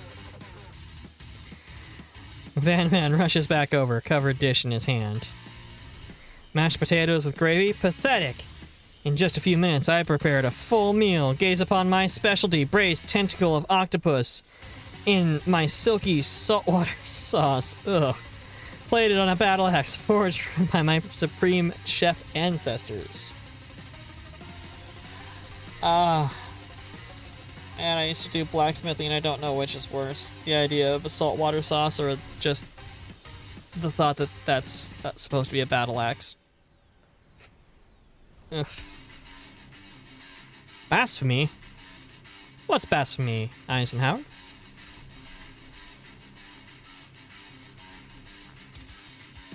It has been prophesied that the Burger King will marry the Dairy Queen.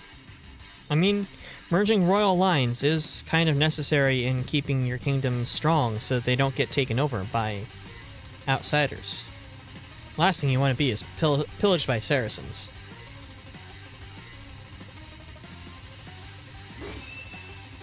You've ignored me for too long. You've ignored me for too long. That ends now. I will have the first bite, and you will look on with envy. Gary.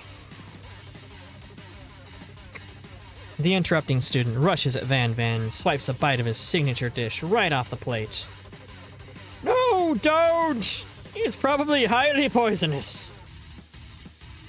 Something about this dish doesn't strike my nose quite right. I think the octopus was rushed. It might have turned in the process. The results could be toxic. Gary. Please die here. Too late. It's been eaten. I think I left something in the oven.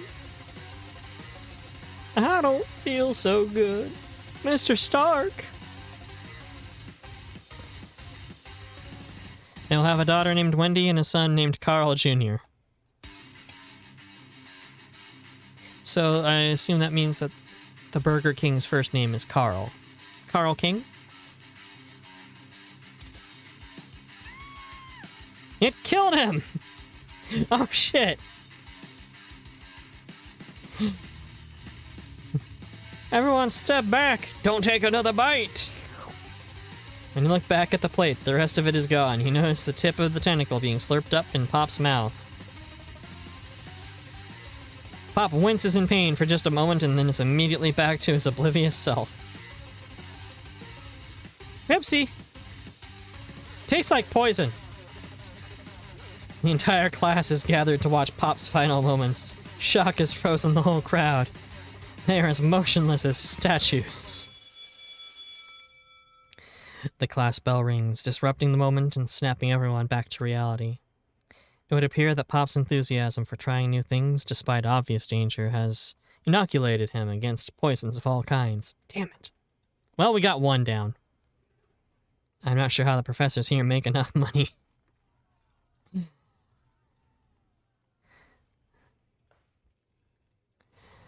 They'll have two jesters that serve them, Jack who lives in the box and Ronald who is the clown. Seems reasonable. Oh, hello? I turned into a ghost over here. Seeing that you're shaken up by this really annoying student and all his nonsense, Colonel Sanders approaches you. I'm sorry you had to go through that. Please, let me walk you home. What? Like, for real? Come on. You follow Colonel Sanders out the room. I mean, you instigated the situation that caused him to get poisoned, so technically the protagonist killed Gary. Or at least orchestrated his death. The protagonist is the murderer. Cool.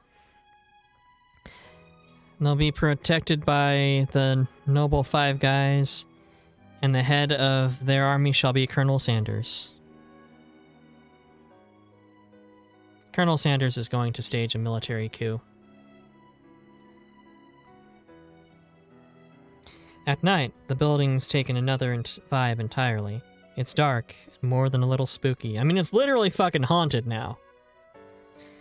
Colonel Sanders stands in the quad's neon glow and speaks softly.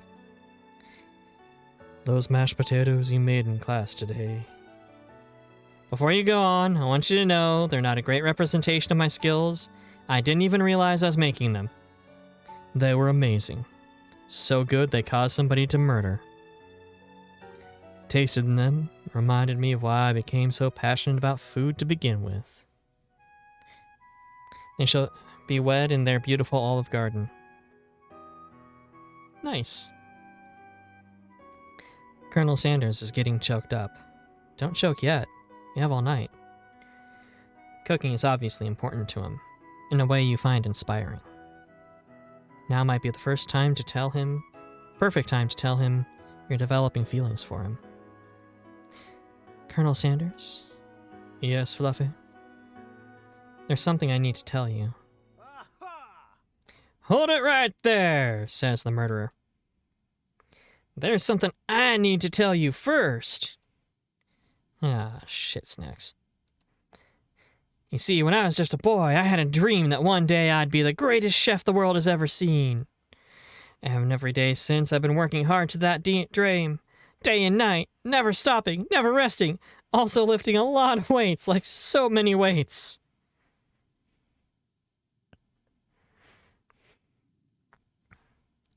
And they shall live in a pristine White Castle with a giant Taco Bell hanging from it.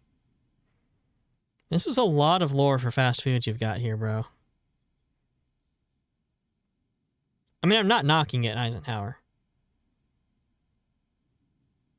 But I am just quite impressed by how far this has gone. Like so many weights. We should follow our dreams with all of our hearts, that our souls may grant them like wishes floating on a shooting star.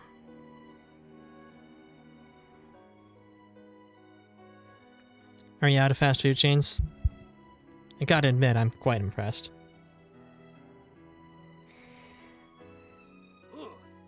Hey, no, you... Shut up!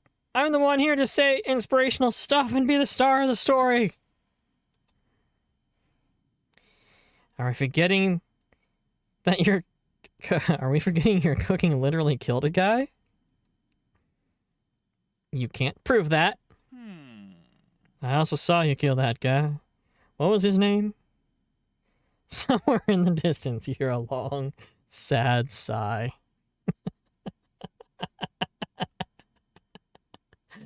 Oh, God. Gary, you poor bastard.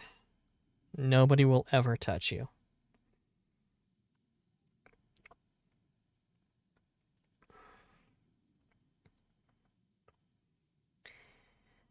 Forget him. We're talking about me. Me. I am the hero. The spork monster is here to fight a hero. What?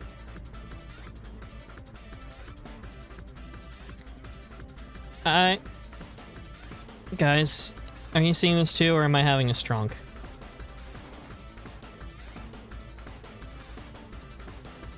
The spork monster is here to fight a hero. Okay. Van. I think I left the fridge door open. Later, nerds! Douche. How dare you threaten me just as I was letting down my guard and connecting with another chef on an emotional level.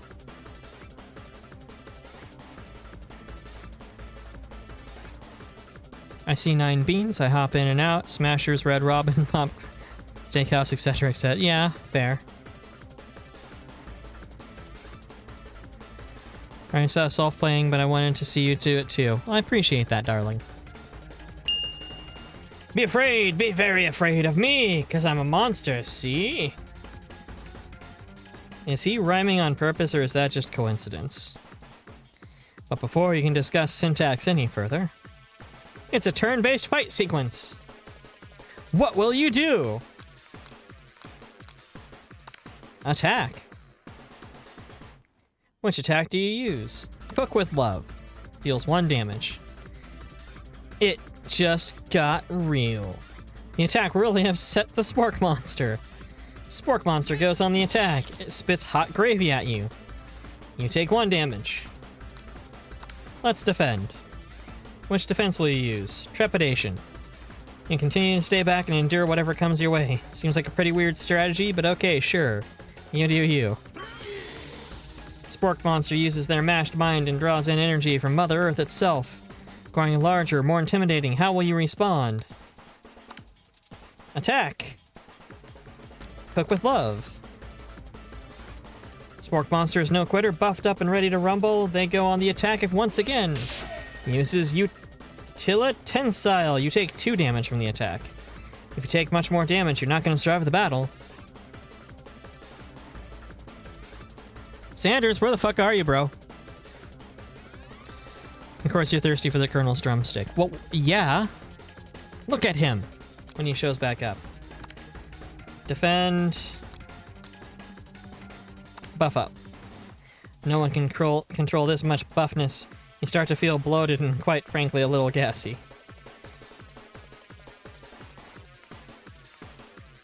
I inflated myself and am big and round. You better attack soon or you're likely to explode. You decide to go on the attack. Chowdown does 2 damage, a powerful blow. Spork Monster is oozing cheese sauce down to the lawn of the quad. Wonder who's gonna have to clean that up. Feeling vulnerable, Spork Monster prepares its ultimate attack. Rounded Edge! Colonel Sanders! Vile villain, your reign of terror stops here. Colonel Sanders summons the energy of 1,000 chickens. Oh my god, this monster's so fucked. I've played Legend of Zelda. I know what happens.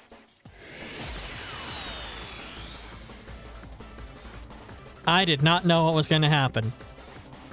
You got me good with that one, Colonel. I will admit, you got me on that one. Pot Pie Power Pinch! Pot Pie Power Pinch does 10 damage. Spork Monster is defeated. You saved me. The injured Spork Monster spews steam into the night. Spare the wretched beast. You manage to tamp down on your disgust at the sight of this gnarly beast long enough to realize that it's still a living creature, with a pure soul who deserves your pity, not your wrath. Begone, beast, and don't you dare come back for a follow-up encounter tomorrow. I won't forget this, and I certainly won't be back like you said. Spork Monster scuttles off into the night. The defeated monster has left behind a special item.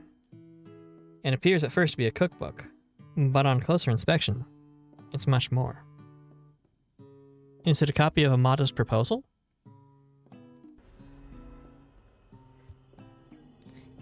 It's a book of magic spells, with a golden chicken on the cover. I'm concerned by this. I've played Kingdom of Loathing. I know the power Apostomancer wields. You open the cover and find a library card tucked inside. Last name to have signed it was Borko. Borko. That name sounds strangely familiar. Your blood is pumping as you stand in the quiet of the night holding the mysterious book in your hands. As you come down from your battle buzz, you realize your final attack has left you completely depleted. The world around you begins to fade away. Without any energy to keep your eyes open, the darkness overtakes you. The image of Colonel Sanders flashes before your eyes as you fall asleep. He must have helped you get home. In your tired state, you don't know if you could have made it without him. What a guy. You want to thank him, but you don't have the strength to utter a single word, and you feel your covers being pulled up over you as you're tucked in tightly. Good night, my Colonel. In your dream, you're together with Colonel Sanders. For some reason, Sprinkles is also there, instructing your love. Dreams are weird.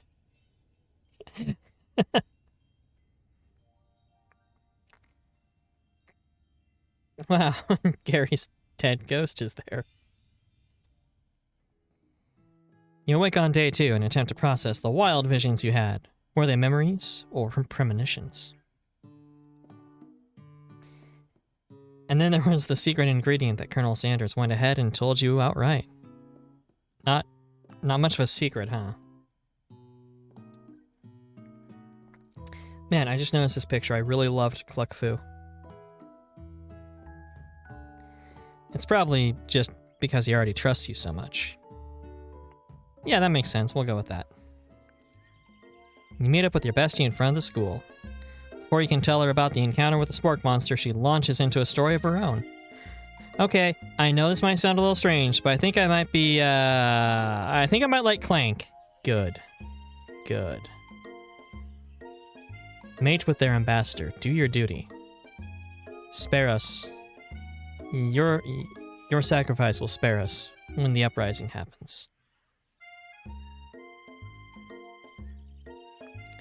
Like him, like? The little things that squitch around the dungeon and steal Link's pants? Well, that actually makes sense, yeah. Yes, robosexual, let's go! I know it sounds like I'm moving too fast, but there's something about him. I like him. I like him. We got to talking after class, and he's actually a totally sweet guy. Not only that, but he's really smart. He told me all kinds of stories about Colonel Sanders. Did you know that Colonel Sanders was the most popular kid in his high school? No, but that does make complete sense. Yeah, but he was so popular that he was voted prom king at a school that he didn't even go to. And also the convertible that he himself rode out in front of the homecoming parade. I'm thinking maybe something got lost in the pressure cooker language translation there. Either way, maybe best if you took it slow with the new boy, like I am with Colonel Sanders. You and Colonel Sanders, the coolest guy in school, the most famous student to ever attend the University of Cooking School Academy for Learning? You're a thing now? Well, we definitely connected yesterday. Sure you did. Sure you did. You're great. Why wouldn't he be into you, I guess? Laughing at the implication that you and Colonel Sanders might be a thing is definitely not cool. You are great. Damn right. Not at all surprised to see Ultra approving of a robosexual relationship.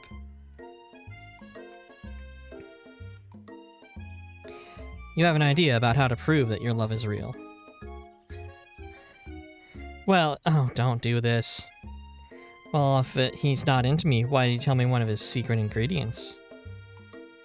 Your bestie's eyes light up. A secret ingredient? Yeah, I just said that. A secret ingredient. Is there a dramatic echo in here?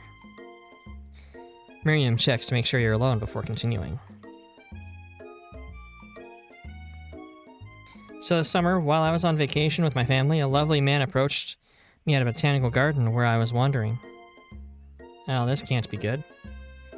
He told me all about his passion for spices. Secret spices. The man even gave me some to show me what he meant. He said it was a powder created from some super duper rare dried flower petals, and that if I did him a big favor, I could have some of my own. Miriam, please don't tell me. I filled so many suitcases with them I brought them home. He was so nice. He even met me at the gate when I arrived. Later, when I cooked with him, I had a very strange feeling came over me. The flavor was unlike anything I'd ever tasted. I think you're being very liberal with the meaning of spices. I think you made opium. Miriam, you're an opium smuggler. Whatever, anyhow, we both share an interest in cooking, so we stayed in touch, you know, like pen pals. I bet he would love to know more about the new spices. Well, I'm definitely not supposed to share Colonel Sanders' secret recipe, and besides, I only know the one ingredient, so I doubt it'd be much of use to anyone. Please, please, please! It'd mean the world to me. No one has to know it came from you or from Colonel Sanders. It could have come from another opium runner. What do you think? Should you protect the secret or share it with your bestie?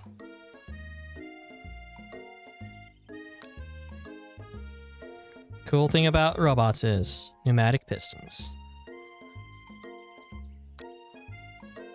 Yes. Lie to our best friend. You quickly think up a fake ingredient name. I don't know, how about... It was Eye of Newt. I know it sounds like some kind of witch's potion, but what can you do? Eye of Newt, wow! Her eyes light up imagining such a thing, and you figure out you've satisfied her curiosity and she'll move on. However, she immediately turns around and does some thumb typing on her phone that you can't quite see. That's probably not good. Before you can ask her to confirm that she's definitely not texting secrets to other people, you're interrupted. A wind rushes in. Cherry blossom petals fill the air.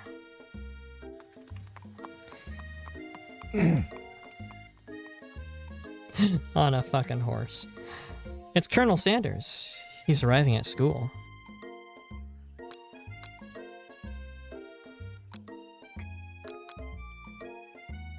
Yeah, we gonna be thirsty. Run to him. You decide the best way to show Miriam how serious you and the Colonel Sanders are would be to run to him.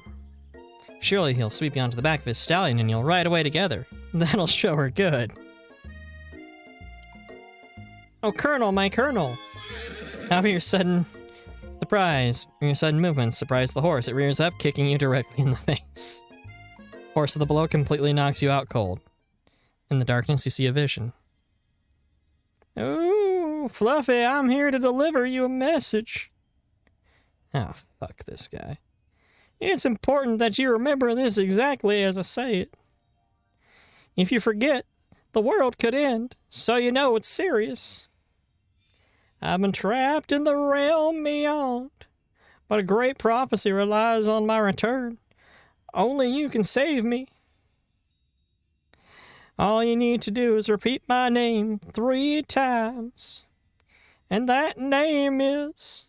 But before you can continue, you suddenly awake. Oh, jeez. Suck it, Gary. You awake to find Colonel Sanders tending to you.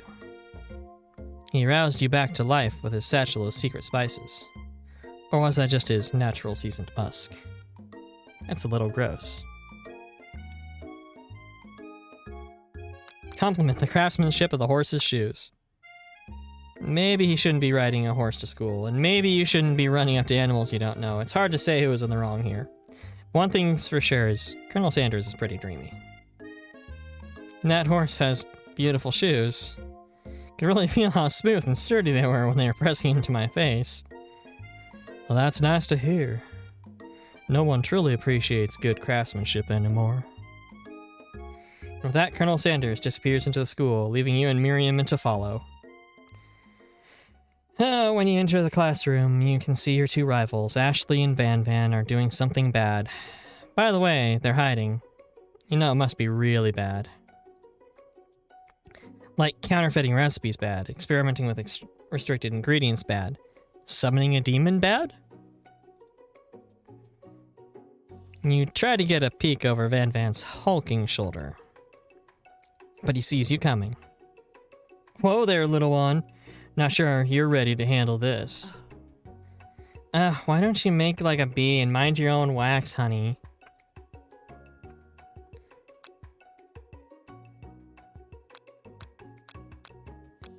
You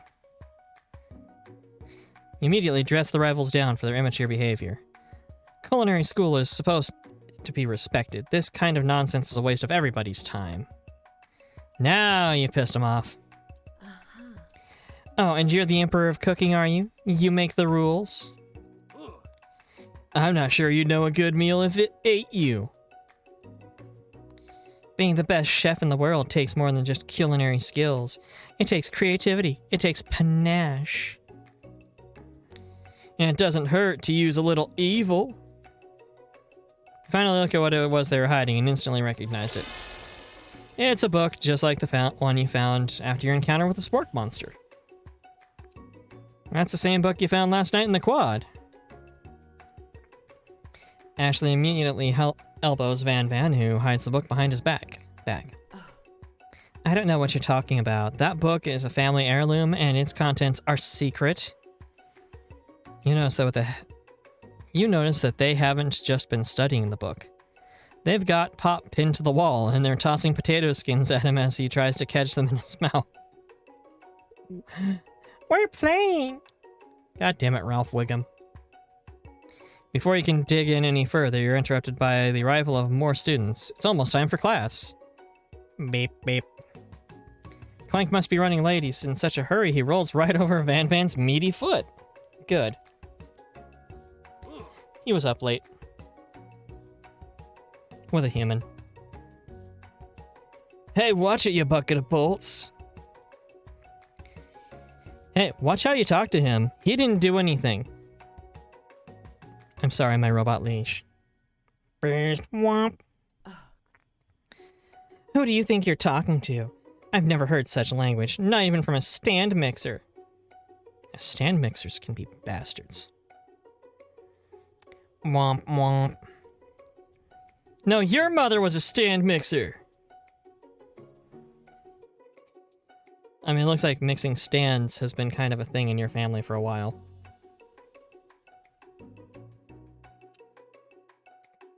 Knife him. Van Van jumps to attack Clank, but Clank shocks Van Van, sending him flying across the room. Protect me, Colonel Sanders. These crazed men are about to come to blows. I think it must be over me. I'm not interested in either of them. Again, you see this look on a girl's face, fucking run. Do not get their number. Ashley's tone has completely changed in an instant. She bats her eyelashes at Colonel Sanders. Surely he must know this is a ruse, right? Gentlemen, get a hold of yourselves. Save it for the arena, at least. Or don't. Honestly, what do I care? I've got lofty career aspirations to focus on. Maybe I can help you with your business plan. Just then, Sprinkles arrives to signal the true start of the class day. He's panting, which doesn't seem that abnormal. He's a professor, but he's also a dog. Students, take your seats. I apologize for my late arrival. I spent the morning chasing a car all around town. My tiny legs are very, very tired. But I'm here now, and I hope you're ready to learn. Rub his furry dog belly. He loves it. Sprinkle stops in his tracks and sniffs the air around you. Something has him in a trance. It's the scent left on you from Colonel Sanders. Sprinkles jumps on you and licks your face. Down, boy! Auftoppen! That command, shouted by Colonel Sanders, has snapped Sprinkles out of his trance. I wonder what's up with that. Sorry, I got a little carried away. After he catches his breath, Sprinkles regains control of the classroom. Without further ado, we'll review global history of my favorite fowl, the chicken! You want to pay attention to the lesson. You truly do. Which is why in 1776, at the signing of the Declaration of Independence, it was a chicken who first signed their name. But you can't help but daydream about Colonel Sanders, and you missed most of the important parts. When you come to, Sprinkles is holding a tray of food in front of you. Well, Fluffy? Naturally, it appears to be a sample platter. Which item do you sample?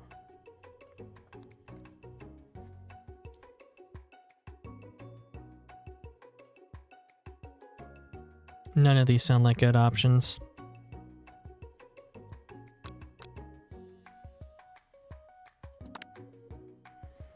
The brightly colored pepper stands out from other items. It sparkles in a most eye-catching way. So naturally, you reach out, grab it, and eat it right away. However, your body was not prepared for the heat. The pepper has triggered an intense spice hallucination. Maybe I am the Kwisatz Haderach. Feels forever, you trip through the universe. My friend! Oh, whoa. That fucker again. I'm here to give you an important message. If you made it shorter, you'd get it. You must avenge my death and fulfill your destiny. Technically, I led to the events that killed you. All you must do is... As I was saying, to fulfill your destiny, all you must do is...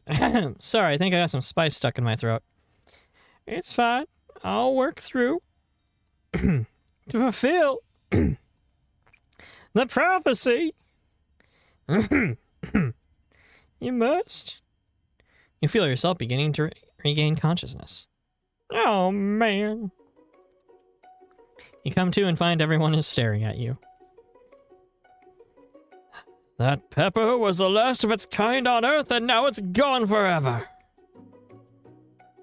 You think to yourself, geez, I should probably pay better attention. I mean, we all make mistakes. I'm sure he'll forgive you someday. Come on, it's time for lunch. Before anyone can relax, the cafeteria lights dim. And your rivals make a dramatic announcement. Today's lunch will be prepared via timed, competitive cook-off. The level of theatrics with these two is off the charts. Is everything in competition with you two? Yes. Yes. Not with me. I'm on a personal journey to learn to love, to learn to love. Sure, why not? But definitely not to constantly battle. Yeah, stop getting your genres crossed. Don't you have some portable monsters to capture or something? God damn. I need to eat if I'm gonna have the energy to sustain my education and pursue my dreams of being a master chef. How are any of us supposed to get anywhere if you're constantly fending off challenges from every know-it-all with an apron? Kitchen smock. Besides, I already brought my own lunch. Fluffy, you should have it. It'll give you the energy you need to succeed. Miriam reaches out and presents a gift to you. My special grilled cheese and tomato soup with chocolate milk to wash it down, and a tartlet for dessert. Those are tiny and adorable. It only takes you about 5 seconds to eat Miriam's tiny food, but it's just what you needed for motivation. You know what? I've learned enough for today. Fuck it, let's rock you. Just as things reach a boiling point, Sprinkles steps in. He'll put a stop to this madness. No, students. Please settle down. This is a lunchroom, not a sportsing court. Stop clicking out of the window, you dunce. Finally, a little sense. You breathe a sigh of relief. At least not until we turn on the timer. Then a huge red light blasts you in the face, flashing the words, timer ready. That's what I'm talking about. Aroo! Aroo! I stand corrected. It's a battle you won, it's a battle you get. My bestie can best the best of them. Hell yeah, sister. Best believe it. Like a diamond, I was formed under pressure, so now it's my chance to shine. I will defeat you myself. You had his chicken, and you made mashed potatoes and gravy on day 1. But you're feeling like you can really impress him again here. It's time to boil some water for the potatoes. Think fast, timer runs down, you'll be forced to pick randomly.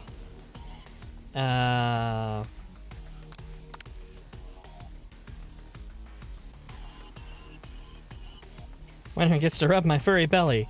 Let that enticing offer motivate you. You're going to need to season the chicken before you cook it. You don't know Colonel's recipe exactly, but you have an idea. It has 11 herbs and spices. You don't know all the ingredients yet, but at least you're headed in the right direction. Tail wagging intensifies. Now that you got some basic steps going, it's time to elevate your craft. What state of mind offers the most flavor? Trust. No? I'm begging you to get it together. Begging, huh? Get it? Dog. Your classmates are rooting for you, but Ashley's simply stronger and faster than you. You better pick up the pace if you want to survive. When you were a child, your father told you to never forget where you came from. Every day you meditate on his advice, drawing energy from that place. Now would be a great time. Where did that come from? Small town where big dreams are born. That's right. This is your shot, and you're not gonna miss it. Aru! You try to shut out the noise of the arena and focus on your cooking. What's the sound of success? Sizzling. No? Fuck this. Knows Colonel Sanders out of the corner of your eye. I believe in you, Fluffy. He's actually cheering you on. Which would be awesome, except knowing he's watching you makes you totally forget what the fuck you were doing. All you think about is Colonel Sanders on that horse. How many spoonfuls of gravy? Seriously? Stranded on a desert island, which cookbook would you take? I know, right? Shouldn't you be focusing on the... What does that have to do with crafting spectacular fried chicken and baked biscuits? You're really struggling to keep up. Next station over, Ashley's begun plating the elements of her dish. It's colorful and complex. To make up time, you toss your biscuit into the dough into the stand mixer, and as you do, the crowd gasps. Yikes. Bzz. I know you love nothing more than seeing an appliance utilized in a kitchen battle, but sometimes that means sacrificing a personal touch. Brr. You might not have any hands, but Fluffy does, and good chef needs to be touching the dough to know when it's properly mixed. There's an easy way and a hard way. You don't get far by going the easy way. When you hear everybody talking, you realize how serious the error was. You immediately shove your hand into the mixer and rescue your dough before it's overmixed. Oh no. But you're not fast enough and your hand gets stuck. It's immediately crushed by the quickly spinning beaters. There's no way you'll be able to use that hand for the rest of the match. Colonel shakes his head in shame. What you often find out is the easy way can turn out much, much more difficult. Everyone stop what you're doing, the battle is over. I was so close to finishing my disc if I hadn't have literally just lost a hand in the machinery. Look at your hand, you simply can't go on. Well, that's too bad. Here I am with a completed dish ready to serve. Sure that makes me the winner by default? No, it wouldn't be fair to compare the two on account of Fluffy's injury. You see Sprinkles begin to lick his doggy chops as he locks onto the dish. But I suppose you should at least tell us what you prepared. Well, because I'm the sweetest, I skipped straight to the dessert. Under this white chocolate dome, you'll find a wide variety of delights, taking you on a journey of flavor that tastes good and tells a story of excellence. I was going to ask Fluffy to do the honor, but since you're injured, I'm afraid that pouring this creamer of delicate hot chocolate sauce might be too difficult. Colonel Sanders, if you wouldn't mind lending me your strong, steady hand. Colonel Sanders pours the hot chocolate sauce onto the dome, causing it to melt away, revealing the ingredients hidden within. Inside you find a delicate fried cheese croquette, atop a slice of honeycomb, ice cream 2 ways, tender nougat, and pearls of blueberry jelly. Colonel Sanders seems intrigued, but not impressed, as he dips his finger into the chocolate sauce. Simplicity isn't your strong suit, is it, Ashley? Oh, you. He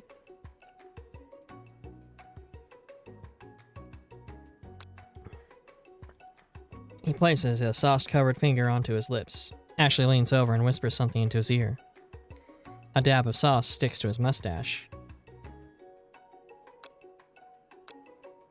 Internalize the rage you feel. Your rage burns so intensely in your eyes that they burst into flames. The flames cause your eyebrows to catch fire and turn to ash, and they fall off your face, which means people will have a hard time understanding your emotions for the rest of the semester, perhaps forever. Embarrassed and ashamed by your performance, not to mention your crispy fried eyebrow, you run to the quad to be alone.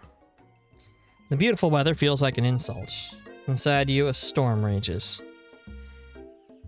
It's Colonel Sanders. He's probably here to tell you that he and Ashley are in love and dedicated and decided to get married.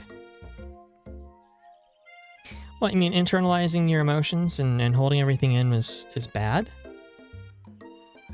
I never would have guessed. That's certainly not how I've lived my entire life. And he won't even ask you to cater his wedding because you're a terrible chef and an awful person. This feels familiar. You tried to hide from him, but he approaches you directly.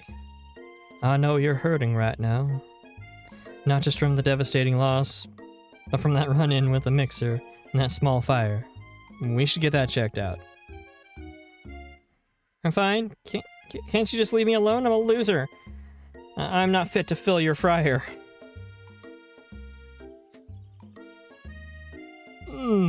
Fill your fryer. I'll never be a master chef. Failure is a part of life.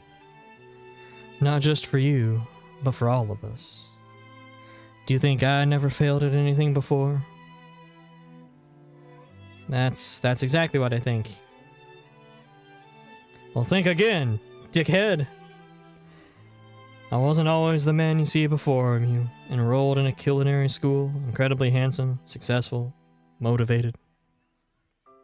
Well, handsome, sure, but I was born that way. But I've walked other paths, and I've arrived at dead ends. I actually used to own a gas station. I think there was a shooting involved. Can't remember if his rival got shot, or if he got shot at. But he very quickly stopped owning gas stations.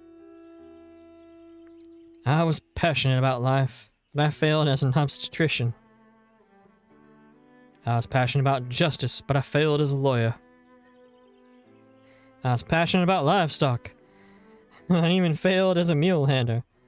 That one was especially humiliating. Mules can be so cruel. Mules are rat bastardly motherfuckers. Never trust a mule. Never trust a mule.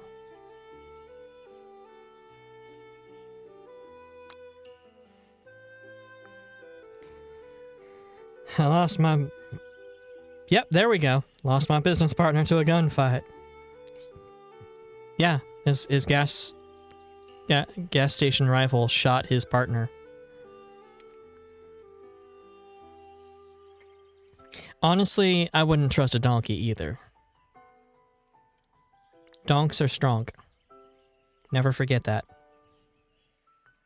I didn't know. People see my delicate ribbon tie and my well-kept beard and assume that I've got it all together. Which is true now, but it hasn't always been.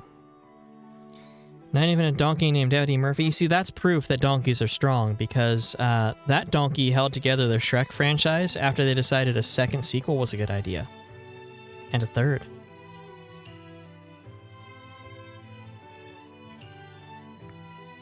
Shows donkeys can carry a lot of weight. Sounds like this guy could really use a hug. I resolved then that I was going to amount to something. No amount of hours, labor, or money would deter me from giving the best I had to give. As Colonel Sanders changes focus, you can see something ignite inside of him. A burning passion. One has to remember that every failure can be a stepping stone to something better. My new dream is pure, it's honest, and something that a humble man in a crisp white suit could be proud of. I will create a new chain of chicken restaurants that will bring joy to the entire world, and make up for my past misdeeds and the fact that I got my business partner shot to death. Yay! Fuck off, kid. Just as your moment grows intimate, you're interrupted by a threatening, shadowy presence. Battle-scarred from the night before, you prepare for the worst. It's a Porco? 'Tis I! I know I said I wouldn't be back after the whole fight to the death thing. Maybe you don't really want to see me anymore, but I just wanted to say that I was wrong to attack you, and I apologize. I know what it's like Having to always look over your shoulder. Monster problems, am I right? Oh, sister, preach. Thanks, Borko. I'm glad there are no hard feelings. Getting jumped by a giant creature in the dark of night can really rile a person up. I also want to apologize for the way I switched right back into attack mode. I know that you're strong, and cooking school can put a person under a lot of stress. I actually used to go to this school. I wasn't always a spork monster, you see. I don't believe it. You were human once? Well, no, I was a golden retriever. But I was still a student, till one day some mean kids with magic spellbook cast a dark enchantment on me and I was forever transformed. Ah, shit. Foreshadowing. Magic spellbook, you say? Precisely. I had procured a copy for myself, but somewhere along the way I've lost it. If you have such a book, I beg you to respect it. You're a powerful chef, and shouldn't rely on dark and evil magic.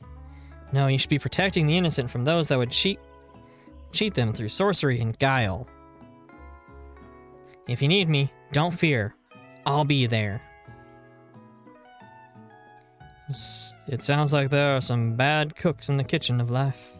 Fluffy, together I'm sure we can defeat them. God, even his annoyed face is hot. And look at that. Look at that shit. Come back to my hideaway and we can discuss? Hell yes. Personal invite. You can't imagine what Colonel Sanders' home must be like. But it sounds like you're about to find out. I mean, as long as we get to see the bedroom, right? Stepping inside Sanders' home, surrounded by his things, you start to feel a special bond with him. Little baby photo with the... That's great. It looks like you had lived such a exciting life, Colonel Sanders. Every day can be an adventure, if you approach it with the right attitude. Long ago, I made the decision to never stop searching, never stop working, never stop imagining. Have you been working on any new recipes of your own lately?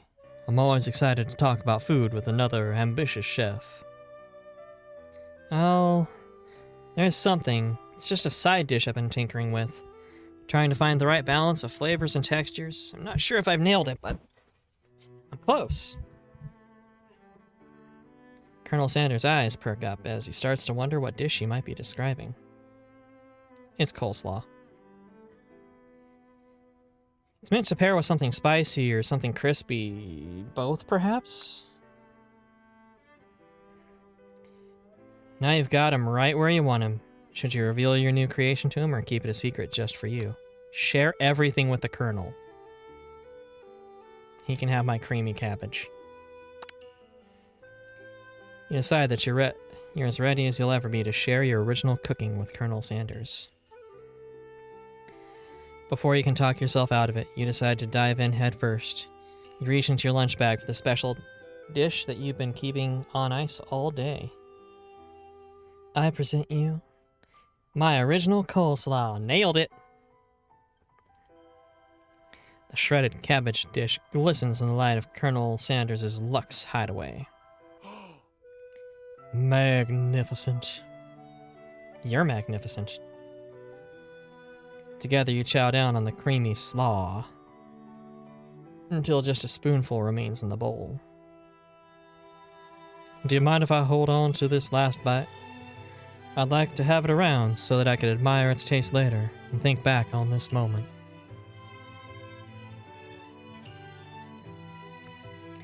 You could offer to make him more. He seems like a very sentimental kind of guy. It's the bite of that slaw specifically that's important. Because that's the one you chose to share with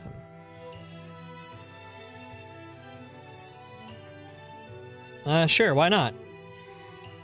Please make yourself comfortable. I'll be back in a moment.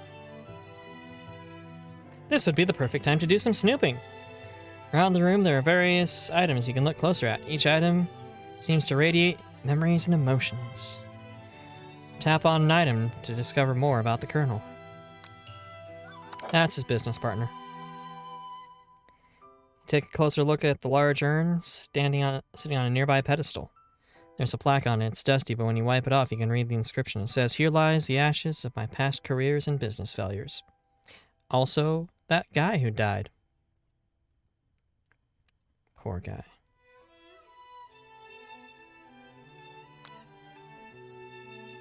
Okay, what's he drink? Oh, it's a scented candle. Power tool? Freshly starched collar? Piece of wood floating in a lake?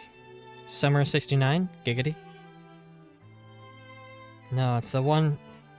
It's one of the secret recipe ingredients. It's blank. Tap on an item, discover more about the Colonel. Hell is this thing? Oh, it's a safe. Must be where he keeps his secret recipe. Think for a moment, what number is important to Colonel Sanders, and then it dawns on you. As soon as you turn the dial to 111111, the safe opens. Inside it, you see a single note. Yes, I turned my closed captioning on. I remembered to do the thing. Did it yesterday too, I believe. Not that there was much to close caption about Check's quest.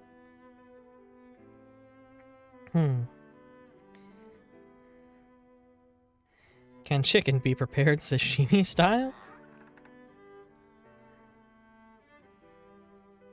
Tap on an item to discover more about the Colonel. You gaze out the window across the vast lake and the mountain range beyond. Just then, the ghost of Student pops up. Are you thinking about heading out on into the world on the quest to avenge my death?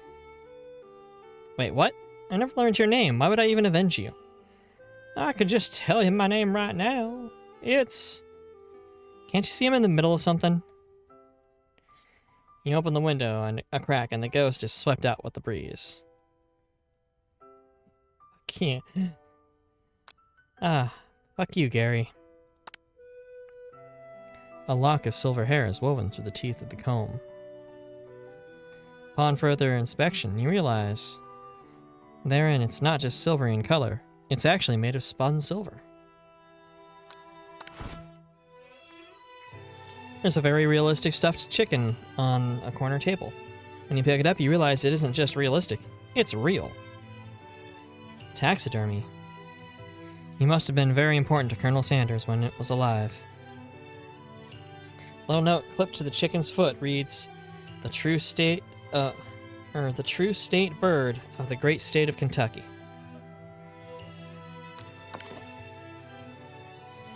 One of the framed photos shows an old man who looks a bit like Colonel Sanders standing with a friend. They hold fried chicken drumsticks and appear to be cheersing them. They're not cheersing them at all. That's not at all what's happening there. You look closely and see there's a short inscription. Wonder who my friend Pete is. Photo appears of Colonel Sanders, except he's an old man visiting the pyramids of Egypt? Maybe it's where he discovered one of his secret herbs and spices.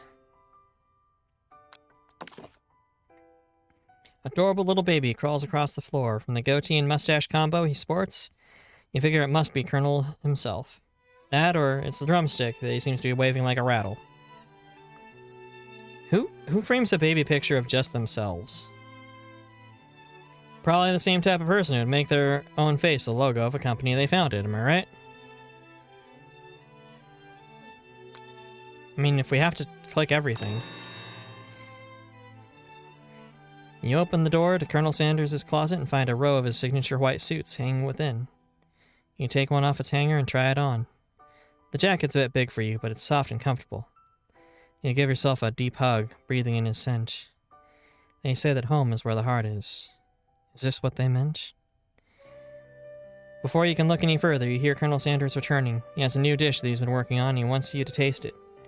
You try to act casual until he asks you why you were wearing his jacket.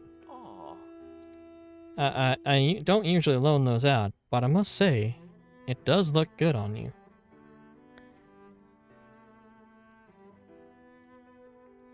Ah, crap, the jacket!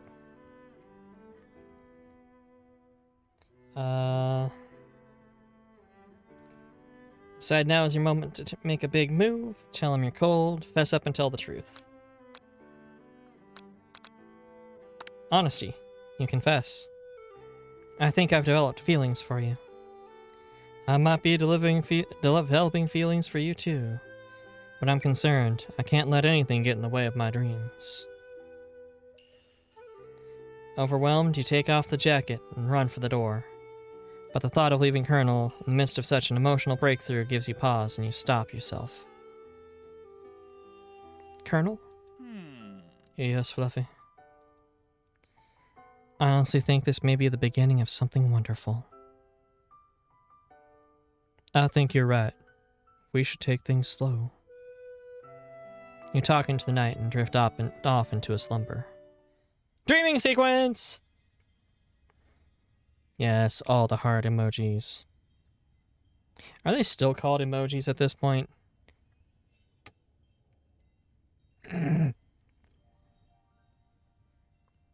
Chicken sequence. You awake to a beautiful morning in Colonel Sanders' hideaway.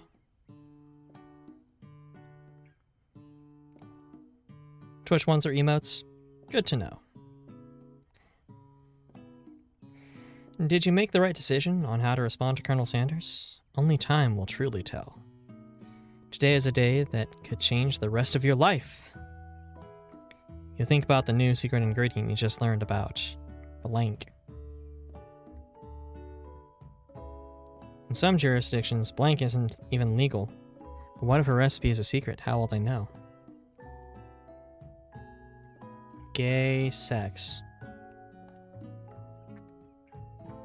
Something along those lines. It's butt stuff, we just know it. Your thoughts are interrupted when Colonel Sanders emerges into the room.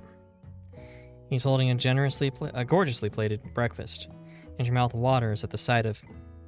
Yeah, the breakfast. Sure. Here's a simple breakfast I just whipped up. It's meticulous. You taste Colonel Sanders' food and it takes you on a journey. When you return, he's waiting to ask you an important question.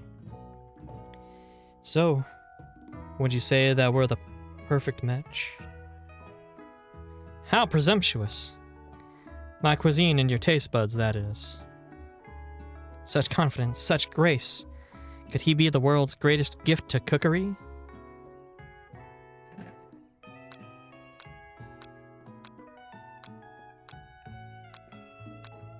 I'm not gonna be a dick. Biscuits and honey, though, yes. Real honey. I mean, their fake honey sauce is good, too, but it's not the same. You know, I think we might make a great team. A single tear begins to pool in the corner of his eye as he gazes out the window. And with the right business partner, I know I can't fail. Business partner? Could he be talking about you? It's all happening so quickly. Overcome with emotion, confused by your feelings, you're on the verge of tears. Unable to speak, the only answer you could find is to run out the door and get home. There's still one more day of school after all. The University of Cooking School Academy for Learning waits for no one.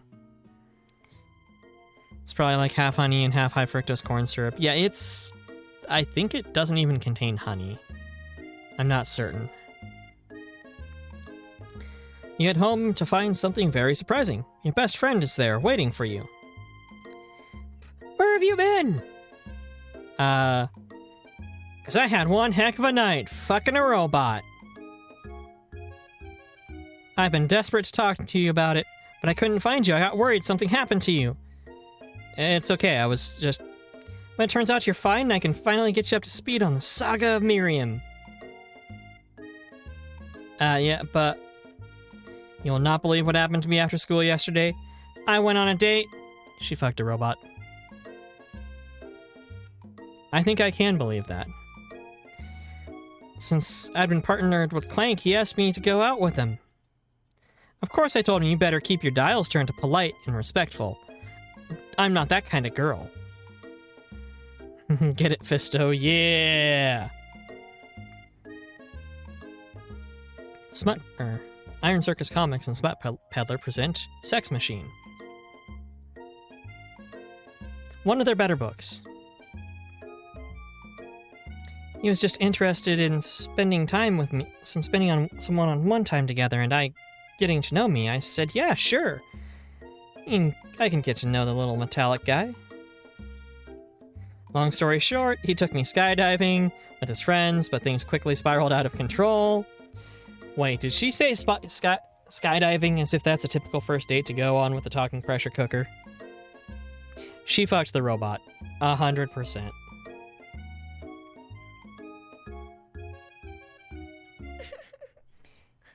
And now I'm just not really sure where we stand.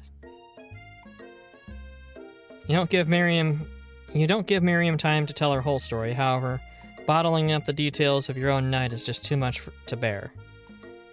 And I went on a date too, back to Colonel Sanders' house, where I spent the night with him. What? Nothing happened but the emotional connection. Wowzers. Miriam offers to support you no matter what you do. Look, if I don't have the options in the dialogue to wingman her with that robot while she's not sure where it's going, there's something fucking wrong with this. Together with your bestie, you feel like you can do anything. When you arrive at school, you encounter your rivals at the quad. Okay, there we go. We got a little bit more sight of her now that she's off to the side. Yowzer. The evil ones are always the hot ones. You can tell from a distance that they're picking on Pop, though he himself might not really grasp that fact. Because, you know, he's Pop. What's a swirly? It sounds delicious. Oh, it's great. I'll order you up one right away. I'll have my swirly with sprinkles, please. Sprinkles is a dog and a treat. God damn it, Ralph Wiggum. You can get your swirly dipped, too. Why don't you pick on someone your own size? Seriously, why are you fucking with this child? This obviously handicapped child. Why are you screwing with him? You're just evil. Hot, but evil. Because I'm literally the biggest person at this school.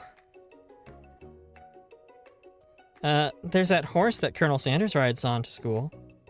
But who would dare to pick on such a gentle and beautiful creature? You got some nerve, Fluffy, suggesting I pick on a defenseless horse. Now you're twisting my words, and I won't have it. You clench your fist, but the injury from yesterday's mixer accident makes you wince in pain. Doesn't look like you can go on cooking like that. Might as well give up. I'll never give up, ever! Never give up, never surrender! Colonel Sanders arrives just as it appears things are close to boiling over. A naturally intuitive person, he senses something has been going on. Is everyone excited for the final day of school? Fluffy, how's that hand feeling? I'm sure you'll be back into fighting form by this afternoon. Aren't you concerned about my hands, Colonel? Yesterday I almost broke a nail. Winning is so hard. Technically, I don't believe a winner was decided, but your presentation was quite impressive. What's he doing complimenting her? What about the flavor of my delicate, warm, gooey chocolate sauce? It was, clear you're passionate about how your food is received. That's a lot of words to say it was bland. Excuse me, Fluffy. I am more than capable enough to speak for myself. Maybe you could tell me more of your thoughts as we walk into class, Colonel. I'm always interested in discussing the fine art of fine foods. See you inside, Fluffy. Annoyed by Colonel Sanders' inability to see Ashley for who you know she really is, you walk across the quad to get some distance. In an attempt to distract yourself from how slighted you feel by that interaction with Ashley, you take out the spellbook you recovered yesterday and start flipping through the pages. Whoa, that's a book? It looks like bad news. Yeah, fuck books. Books are for nerds. It's just something I found laying around. It would appear to be some sort of grimoire, but I really don't believe in magic stuff. A grimoire, like a book of spells? I don't know who would spend much time decorating a magic book if it weren't really powerful. I mean, yeah, well... Don't talk shit about my craft projects, girl. Jeez. I can think of one surefire way to find out. Let's commit necromancy. You open to a page covered with arcane warnings. Cast only in case of extreme emergency, it says around the edges of the page. I could use this spell here that says it'll erase anyone I choose from all of my memories. If I scrub Colonel Sanders, it would probably help me focus better on the upcoming exam. That is way drastic. Couldn't you do something else, like literally anything else not rooted in dark magic? Maybe tie a string on your finger? Okay, fine. It is drastic. But desperate times call for desperate measures. Don't! You've got a memory erasing spell sitting right in front of you, and a pretty good excuse to try it out. No! Folks, seriously. Do not use dark magic on yourself. That's what victims are for. You take your friend's advice and put the book away. It's almost time for class. Sprinkles is already in the room, waiting for students to arrive. He clears his voice to make a quick announcement. I want you all to know, I feel something of a dog moment coming on, but I assure you it's nothing to be afraid of. His cute little nose scrunches up when he begins to breathe quickly. He must be hungry. Reach for some old homework to give him as a snack. Dogs can be rather unpredictable, especially Sprinkles. Wait to see what happens. Don't get mauled by dogs, folks. Sprinkles stops in his tracks. He focuses in on the window. The room is deadly quiet. When you follow his gaze, you see a tiny orange squirrel perched on the cherry tree outside. Sprinkles turns feral and runs to the window of the classroom and begins barking uncontrollably at the squirrel outside. Terrence! I told you to never come back here, Terrence! I will destroy you, Terrence! Sprinkles is barking ferociously, drool flying off his face.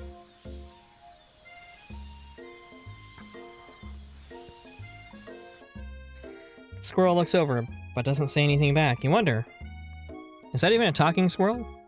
Who named him Terrence? You know, that's a good question. Who named the squirrel? You better not show your chubby cheeks around here ever again, motherfucker! After Sprinkles is satisfied that his presence has been felt by not only Terrence, but any other squirrel in hearing distance, he returns to his professional tone. I apologize for the outburst. This actually brings up an important point. Thank you, Fluffy, for reminding me to dole out this indispensable bit of wisdom, you see. But before he can go any further, Miriam's love drama spills over into the class. Sprinkles is interrupted by whirs and sparks coming from the back of the room.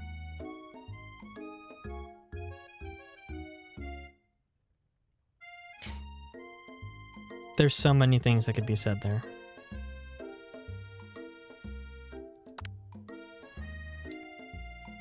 I told you to save it for after class. You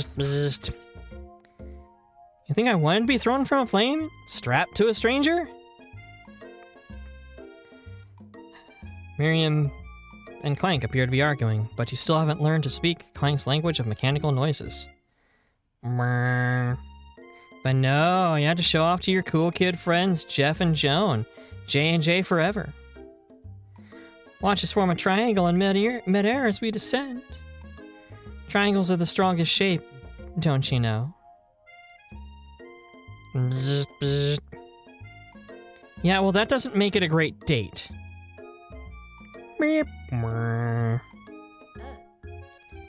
Then take Jeff and Joan with you.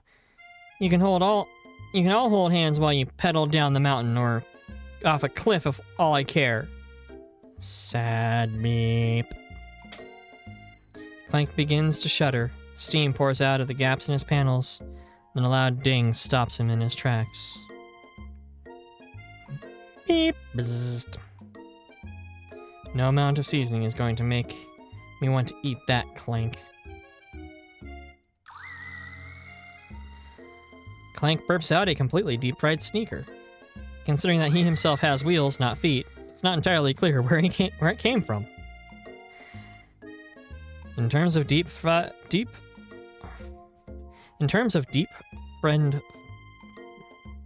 F-R-I-N-D, yeah, deep friend footwear? I guess it looks okay. It says deep friend footwear. Clank slowly rolls out the room to be alone with his shoe. Everyone tries to pretend like they didn't see the entire thing go down. Nothing like a loud public breakup to cast a pall over the final day of school. Oh, that was unfortunate. But we mustn't be distracted from what lies ahead. The final competition showdown challenge exam! Still working on the title, but I think you get it. Test time approaches. See y'all in the arena. But before you can think about your upcoming competition, there's a very beautiful soul nearby in need of a pep talk. Hey, Miriam, are you okay? I think she should have fucked the robot. I don't think she did, unfortunately. She obviously wants to. I don't blame her.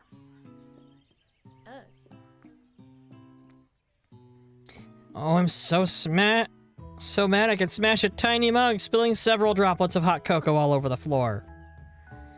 How could he embarrass me in class like that, in front of everyone? Her tiny cocoa is a delicious treasure, so you know that this breakup is no joke, even if the source of her frustration is such a silly boy. I know that you know this, but I'm gonna say it out loud. You don't need anyone. Me and you, we're gonna cruise through this final test and hit the carpool lane to Success City. Miriam brightens up, imagining the wind rushing through her short bangs, but she hesitates to embrace the feeling all the way. You're not gonna saddle up with Colonel Sanders' stallion and ride off into the sunset without me? Of course not. Well, I mean, maybe, sort of, but I'm sure there's a pony out there with your name on it. And a ranch big enough for both of us and whoever else we want to bring along. If it's not Pop or Clank or anyone else we meet today or tomorrow or this whole year, so what? You're a special person. You shouldn't settle for the first someone to show a little interest anyhow. True. Very true, folks. Miriam gives you a big hug and wipes the tears from her cheeks. I should really review my menu for today. I'm gonna make a very special soup. And I bet that Professor Dog is gonna love it up. While you were pep-talking Miriam, you completely missed lunch, but that's okay, because you had a better idea on how to spend time before your exam. You decided to head to the arena early to practice a dish. This is it. The location of your final challenge. A test of will, a test of courage, a test of talent, and a chance to beat the pants off Van Van and that's the supposed Man-Man and his eviler counterpart Ashley. As planned, you begin to run through a quick test recipe you've been working on. Fluffy's famous chicken pot pie. After practicing for months, making this dish comes second nature to you, and you're able to quickly get a fresh pot pie in the oven. But as soon as you do, your cram session is interrupted by Colonel Sanders. So, another kind of cram session?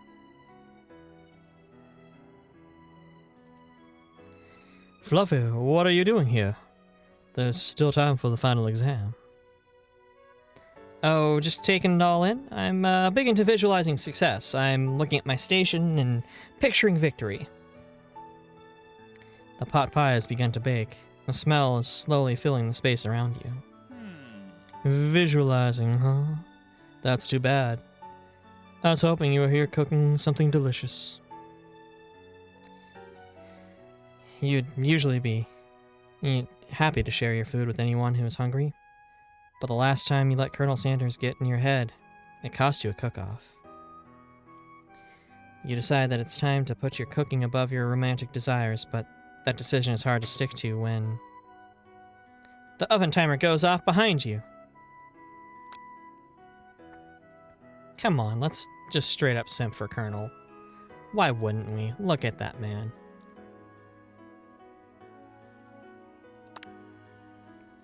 Okay, you got me. Doing a little bit more than visualizing. I know, my nose can smell a pot pie from 400 yards. Oddly specific distance, but you'd expect nothing less from such an oddly specific man. Extremely true. You know, it's a pot pie just from the smell? Not just a pot pie, but a chicken pot pie with an all-butter crust. I mean, this is a man who saved your life with a pot pie pinch. My nose is telling me something else. Oh no, is it burning? Ah, no, I can tell it was made with a heaping helping of TLC. But it'll probably start burning any second if you don't pull it out. The moment of truth. Wow.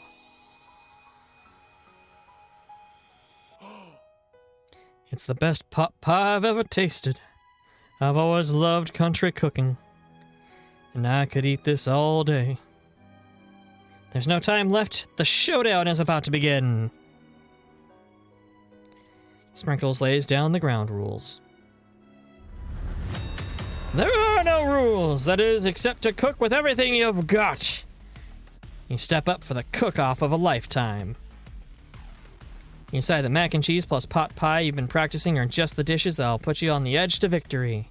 Or for the edge to victory. Meanwhile, both Van and Ashley have prepared wildly elaborate dishes, per their usual over-the-top selves. I mean, who has a chain and a heart charm on their butcher's cleaver? Or at least a chain that thick. That's gonna throw off the balance.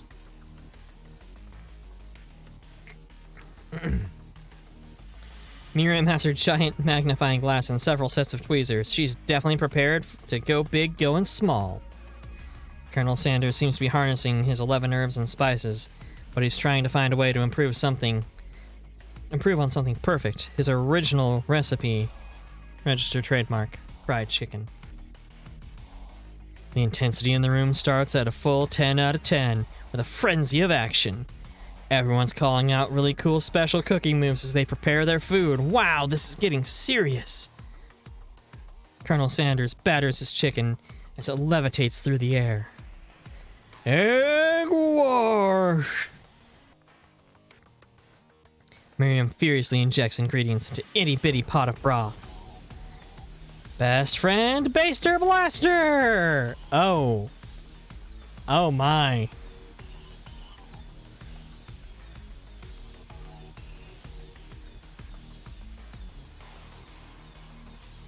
Come on. You're thinking the same thing.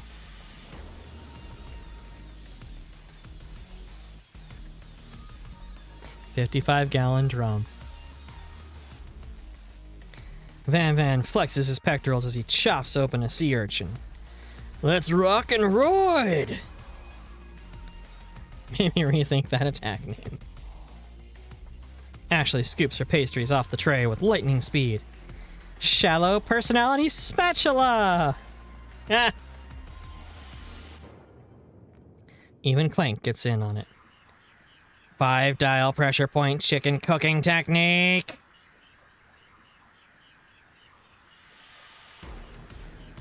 Yeah, that's a Kill Bill reference. Fantastic. Fantastic. Wait, when did Clank learn to speak English? It's a singularity, as was foretold. We mustn't let it happen, or the appliance uprising will take us all. Seriously, Miriam, get in there and fuck that robot. You're the only thing that can save the three of us. Self-destruct. You are a raider. Legendary. Oh no! Swuffy, darling, welcome in. Welcome, welcome. I am being raided by a Swuff. Hello, darling. How was your stream? Let's take a moment to kick over to... Boop. Hello, Cosma21. Welcome in. Welcome, welcome, welcome. Swuff supports the fluff. Aw.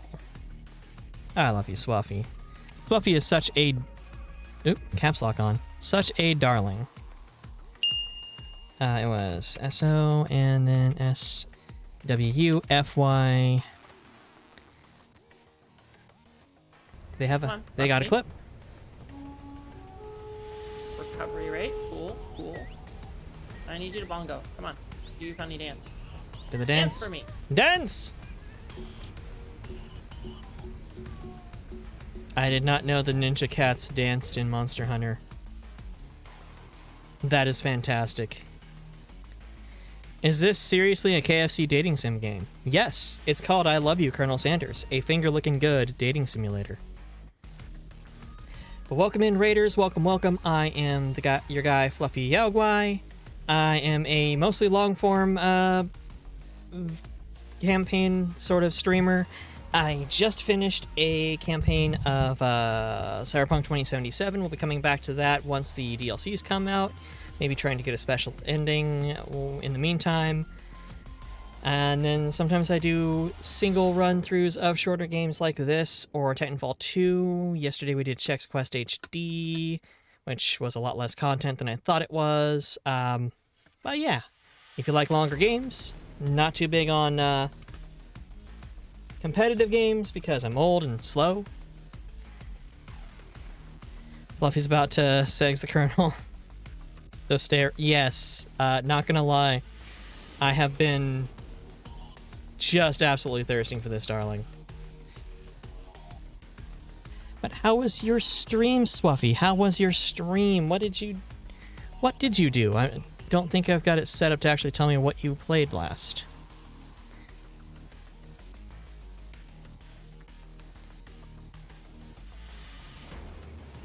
Let's go back to the game at least, so we've got visual on the awesome music.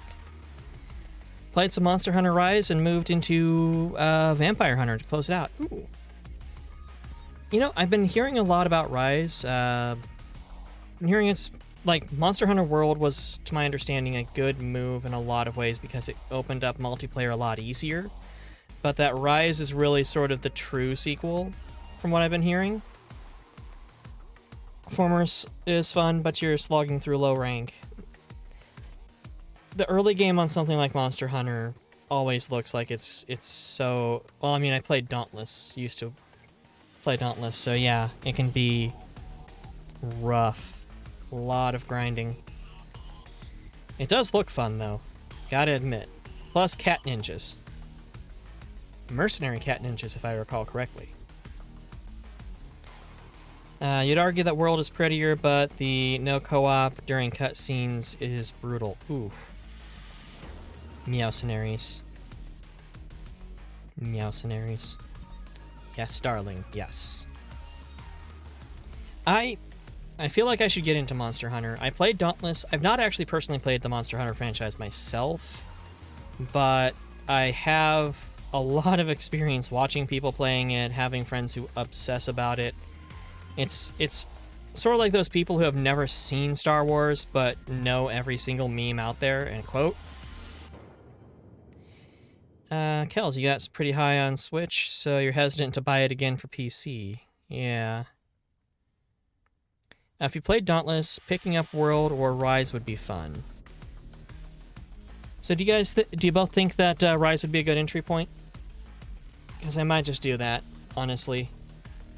I liked Dauntless, but it was when I started playing it, it was in beta, and then I dropped out for a little bit, came back, and it went from being too shallow to being too much depth and grind. But damn, I love the polearm, the spear, and the chain blades for that. Thought Rise was too complicated with the controls with the wire bugs. I've seen the wire bugs. That does look... I would probably have this face going on a whole lot. Like, huh? How am I... the thing?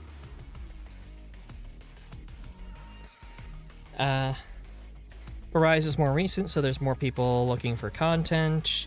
Plus plenty of friends to play with online right now. Play with a controller. Yeah, I gotta admit, if I were to try and mouse and keyboard Dauntless, I was doing it on Switch.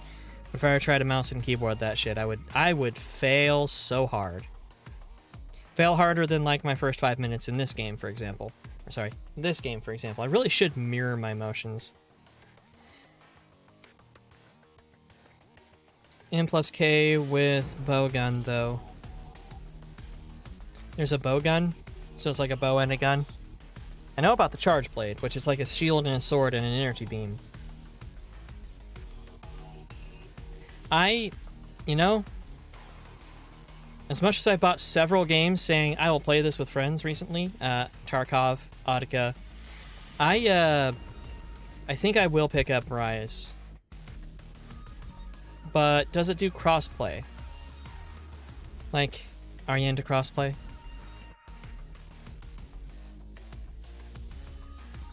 Are you?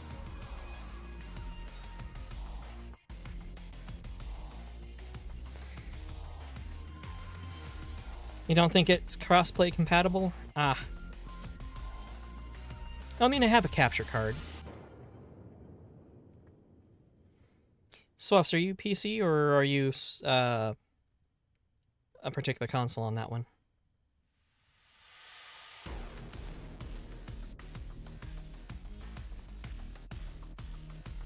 Let's get back to the gameplay while we talk about Monster Hunter Rise. Because I'm a professional streamer, I can do two things.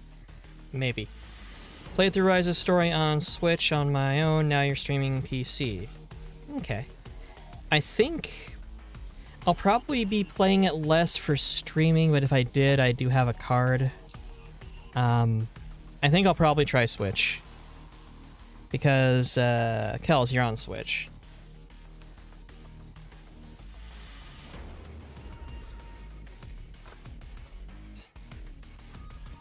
So you came in at the perfect time. This is literally the final showdown. Unfortunately, this heartbroken pressure cooker who, unfortunately... Get PC, are you sure, Kels? But this pressure cooker who, unfortunately did not get to fuck our best friend, is looking to self-destruct to protect the secrets of the robot uprising. PC for mods. PC for mods is always right. Like, I bought Skyrim for the Switch because, you know, why not? I've already bought it 5 times before. 5 million times before. But it's not... I don't know. It just wasn't the same without being able to have, like, dapper mud crabs and Fluttershy dragons. You know, the basics. Van quickly unplugs Clank and rolls him out the back door of the arena. As you frantically prepare your dish, you notice Ashley has her spellbook out. Is she going to use some dark magic to turn the tide? Oh yeah, by the way, there's magic that's been used. And also, again, if your girl makes this face, go out for cigarettes and don't come back. Like, if she looks at you like this, just fucking run. Flee. Yeet. Hit the yeet seat. Freiheit. Get the fuck out. She will use that cleaver. I'm covering the cleaver with my shoulder. Can I click and drag me?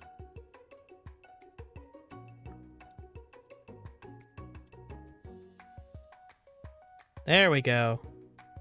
Yeah, that shit. That shit will be used directly on you. Especially since she's put in the points at the cash shop to get a charm that she likes to hang off of it. So she's the type of person who will wail for cosmetics. Like, it's not even funny. She is unbalanced. I was somewhere around there. She's got her spell book out. Is she going to use some dark magic to turn the tide? Yeah, she will deep fry you and enjoy a nice meal. Yes. You've got a book of your own, and you're desperate to see her win. You're desperate not to see her win another battle. Should you take this opportunity to fight magic with magic, even if it's almost certainly evil magic? No, for fuck's sake, do not use dark magic. Again, no dark magic. If you can't cook without dark magic, just Uber Eats. Seriously, no dark magic in the kitchen. None. Who needs magic when you've got passion and infinite amounts of thirst for Colonel Sanders? What about dark matter? Does it matter? Also, dark matter can be... I was going to say explosive, but I was thinking of antimatter.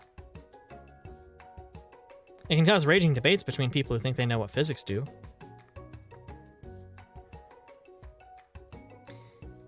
Dark matter is the best part of the chicken. You know, not gonna lie, yes. White meat can absorb flavors better, like pork can, but it's also very bland on its own. Dark meat has more flavor. Plain and simple. I'm gonna do it the hard way. I believe in the heart of the cards. I mean, heart of the stove. Colonel Sanders sees you've chosen to win on your own terms, and he gives you a subtle wink from across the room. And then your memory goes out, and you black out from all the blood rushing away from your brain. Because, I mean, look at that. Look at that guy. Look at that. Look at him. I believe in you, Fluffy. Miriam notices too. I've always believed in you, Fluffy, since we were little kids, because I'm your best friend forever. I'm so glad you're my friend, because I feel as though you would stalk me otherwise. Girl, you are disturbing and almost caused a robot to self-destruct and kill us all. Go blow that robot. Just stop what you're doing. You're already done cooking. Go blow the robot. You turn to notice Miriam is at your station, cheering for you. Miriam, what about your dish? If you're here cheering, who's cooking? Tiny food, short cook time? I'm actually already done, so I thought I'd help you. Oh, that's sweet, but... Honestly, I'd smash, but I'm not made of metal. Honestly, Clank's a 10 out of 10. Just below BT. Like, it goes BT, then Clank, I think. Miriam tosses a handful of spices directly into your boiling noodles. It's a secret ingredient. However, she doesn't know that you lied and the ingredient was made up. And where in the world did she get Eye of Newt from?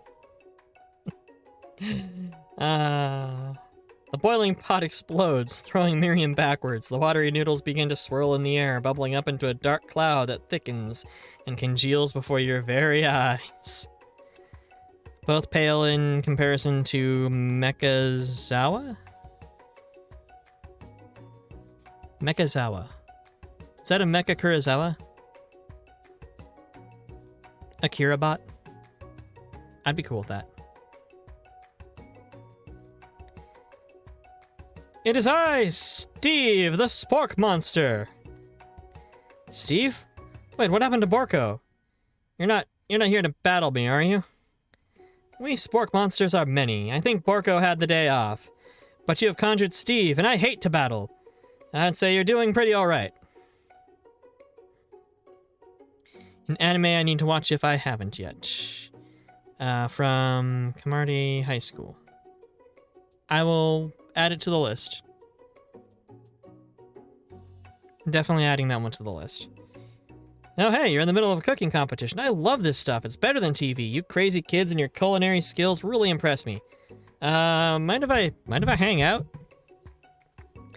Sorry, Steve, but I'm kind of in the middle of something. Do you mind? Steve the Spork Monster notices that you got a grimoire stashed beneath your cooking station. I see what you're up to. Crisscross some magical items and accidentally summoned me, huh? Yeah, you guessed it, sort of. If you're here, would you mind tossing me some fresh noodles and a pot of salted water? I'd love to. Always wanted to be top chef, actually, you know, when I was just a little spork pup. Back in the old country. You can feel Spork Monster winding up to tell a very long, involved story. You don't know exactly where they came from, but it seems like it was probably lonely there. Actually, you know what? Maybe you should watch from the stands. I really need to focus on the competition. I understand. It's that kind of time in monster school that I had fallen asleep during. It's like that kind of time. It's kind of like that time in monster school. Good Lord, Fluffy, get it together. That I'd fallen asleep during scare tactics class, and when I woke up, you toss a serious stare at Steve, and he takes the hint. Steve is more socially competent than most of my friends, I'm not gonna lie. Or me. Never mind, I'll tell you later. Good luck! Having suffered this huge setback, you don't know if how you could ever win. Summon the extra power from deep down within yourself. Fuck yeah. I can do this. I have what it takes. I came here to win. Believe it! Your hair turns mac and cheese orange as culinary... Oh, God, no. As culinary energy flows through your body. Oh, what the fuck is this fever dream I've been playing? My heart is pure. My hands are steady. My taste buds have been preparing their entire lives for... Yes, Fluffy, in his eye. You are the chosen one. You will avenge me. The power you'd been summoning immediately fades back out. You interrupted my inspiring monologue, Gary. Sorry. My heart is pure. My hands are steady. My taste buds have been preparing for their entire lives for this moment. I'll show the world my cookery! You begin to levitate off the ground. Energy courses through your body.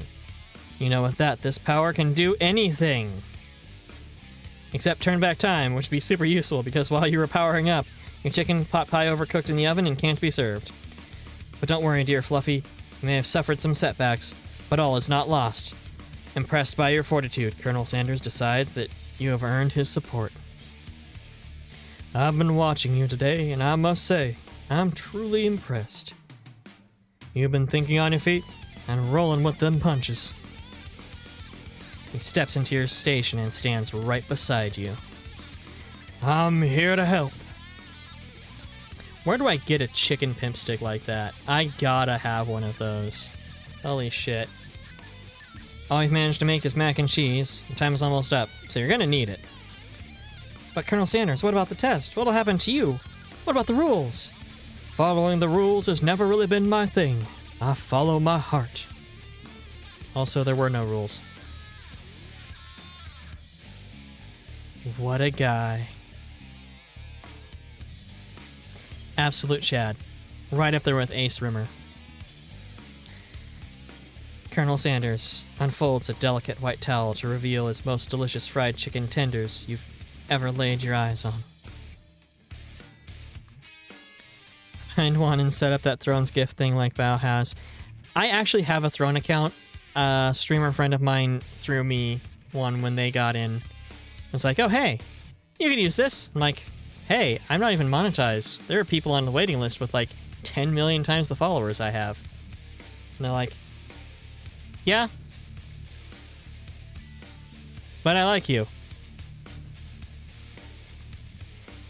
I should probably actually put it in my links or whatnot.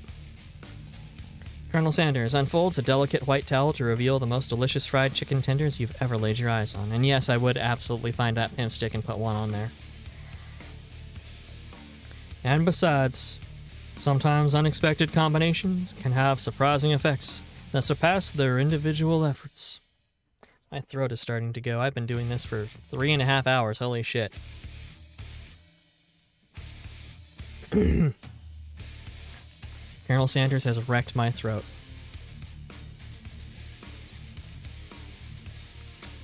Are you suggesting?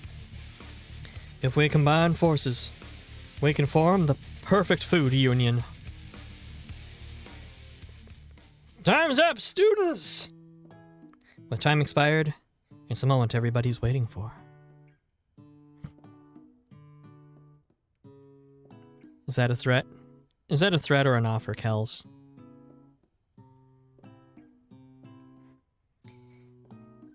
You must prepare to present your dishes. I don't know why I decided this guy sounds like old man Kane from Diablo, but I did. Colonel Sanders has wrecked my throat, Fluffy 2022. I do have quotes. I have not updated them in a while, so there's not many of them. Sadly, Raffy's asleep because he could actually update them.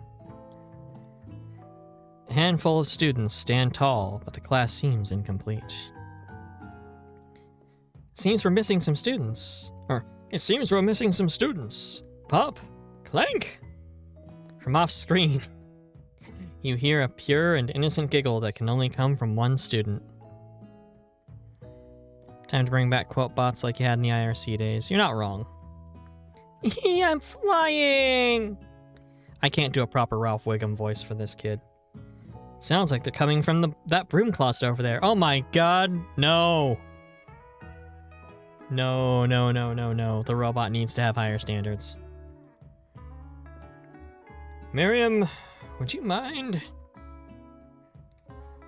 Inside the closet you see Pop hanging from a broom hook by the elastic of his underpants. Pop, get down from there right now! Let me guess, did Van have something to do with this?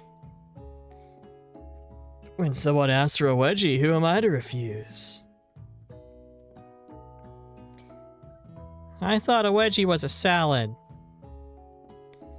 Looks like Pop is eliminated from the challenge, seeing as how he couldn't cook anything. I clicked out of the window, motherfucker. I can't feel my legs. Can I be excused? Sure. You kids and your pranks. I must say it's not the worst prank in UCSAL history. But it's not exactly yearbook material. Wait a second. Pranks. Pranks. Clank! Where did that pressure cooker roll off to? You wait to hear a signature whir, beep, or other onomatopoeia, but there is none. Somehow he must have gotten unplugged, I guess. We'll have to figure that out later. That leaves only 4 remaining students.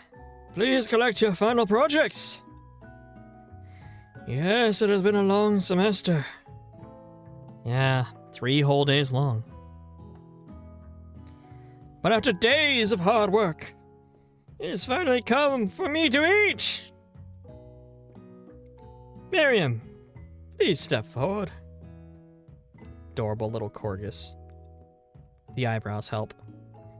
Now describe your dish. I've made tender udon noodles and savory soup. My world, it's so delicate. Is that a teeny tiny narutomaki I spy floating around in its itsy bitsy bowl? Yes, chef.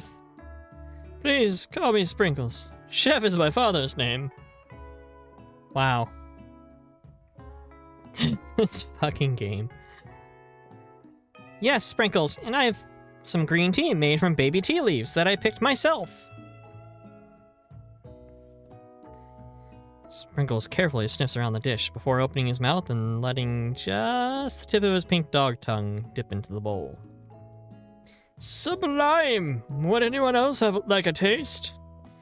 Oh, come on, I'm not one of those dogs who doesn't floss. I even have a really cute electric toothbrush for dogs. Fine, I'll enjoy it myself. And in a flash, the entire meal has been devoured. Not that it took much. It was less than a thimble's worth of soup. A+. Rarely do I taste a dish with as much love poured into it as yours. Miriam is overjoyed. She gives you a huge hug. I only now realize that those are socks. Like, it looks almost like she has a unfortunate tan line from when she wore a longer skirt. I mean, it matches her face.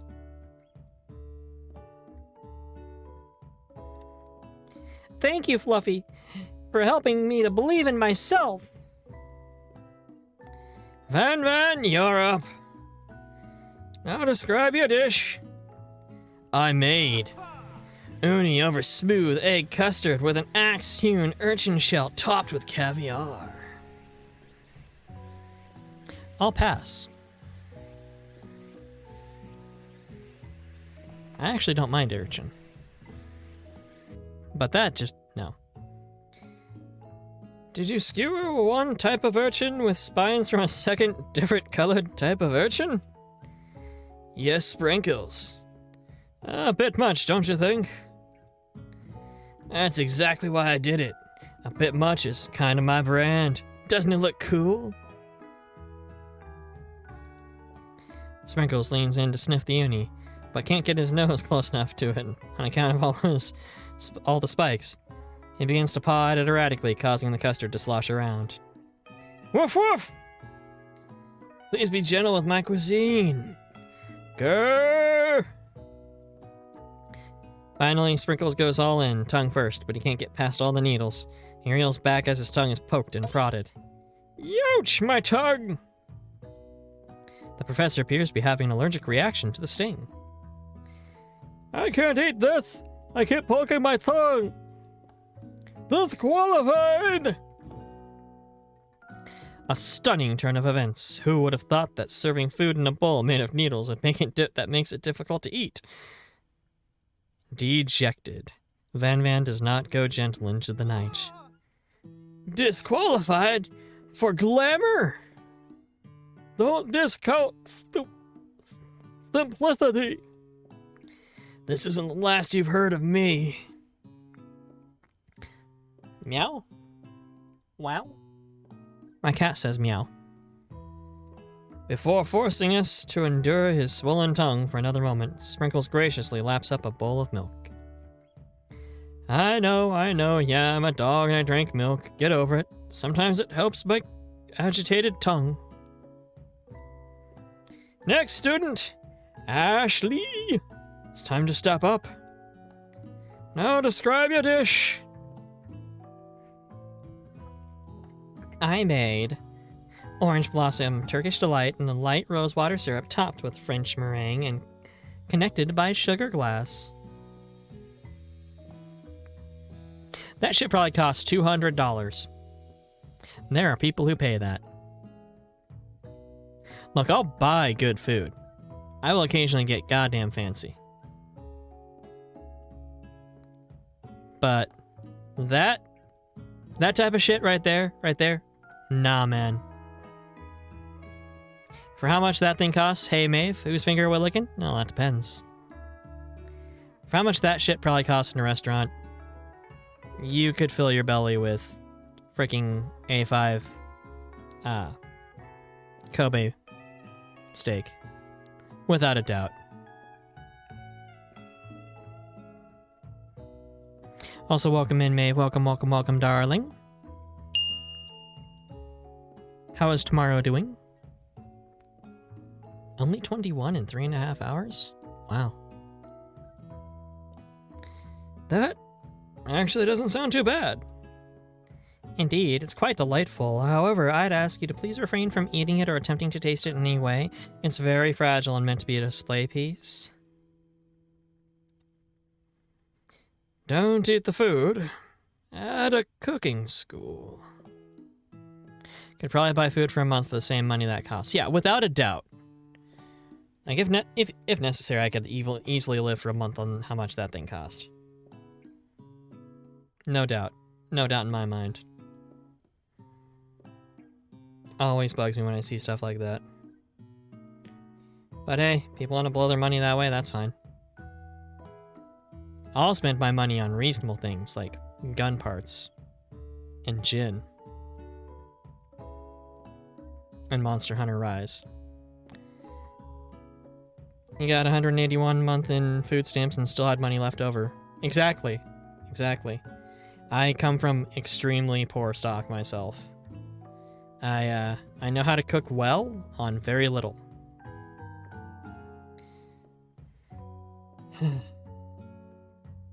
Where the fuck was I? Don't eat the food at a cooking school. Got toast in your ears or something, Fluffy? I told you, it's not a display piece.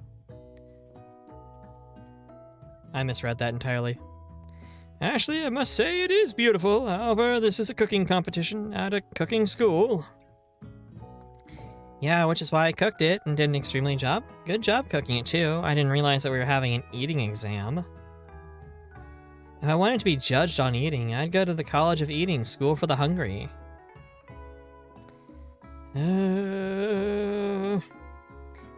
I suppose you could smell it if you absolutely insisted, but don't breathe too hard, you'll disrupt the sugar spiral. If the food cannot be eaten, it cannot be judged. You are disqualified for being fucking stupid. And looking like a knockoff from Team Rocket. Though I like your hair. Rage overtakes Ashley, and she finally cannot keep her two-faced routine up. You wouldn't know high-end cuisine if it cooked you! And she brandishes a fucking cleaver. And with that, Ashley storms off to rededicate herself to being the best, but this time without being shackled by trying to be fake nice and liked by everyone. I mean, that's probably better for her. That's way better for her. Like, if you're gonna be a bitch, if you're gonna be an asshole, do it. Don't try to two-face that shit. Don't try to be something you're not. If what you are is demonstrably terrible, go for it. It won't work out for you, but do it.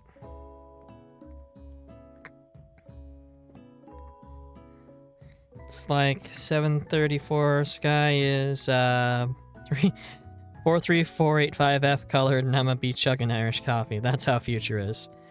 Honestly, that doesn't sound too bad. Except the time. I don't want it to be 7:34 already. That means I have a half hour to get to work. And work is like 12 feet from me, but nah, dog. This isn't the last you've heard of me either! If this class gets much smaller, I'll be teaching myself. I just got poked in the leg with a fluffy nose. Hello, Catch. Hello, Catch. Let me move my drink so you can take your box.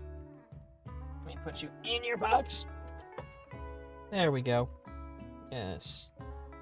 He has one box I brought in from Costco like 2 years ago that he loves so damn much, I ended up putting a freaking cloth in it, a tapestry I have, just to make it more comfortable and official looking. I mean, get cream liqueur and start your work day with Irish coffee makes life hell much chiller. Drink with moderation. I mean, what are they gonna do? Come to my house to breathalyze me? I probably could drink and do my job. I mean, I'm not going to. That's not smart. But fuck, I work from home and I write damage estimates. I barely talk to anybody, and when I do, I hate them. So I mean, a glass or two during the day ain't bad. Might have something after all this, as a nightcap for certain. I kind of agree, normalize drinking. I mean, obviously anything that can lead to addiction or, fuck up your life. Yes, cat, I'll pet you more. It's something you should be careful with, and something that should not be glamorized, idolized, fetishized, but normalized. I mean, yeah, absolutely.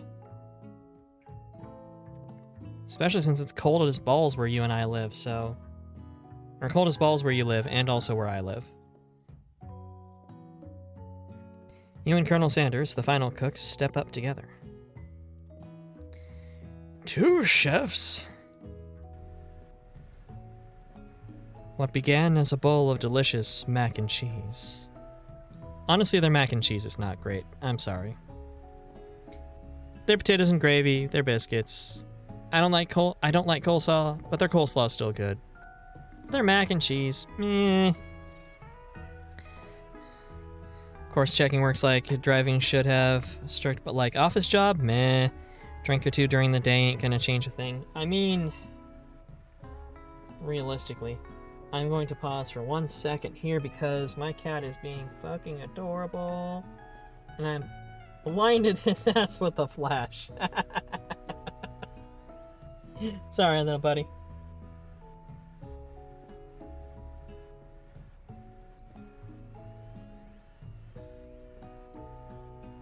That shit's going on the Discord. I can't not. Okay, where were we?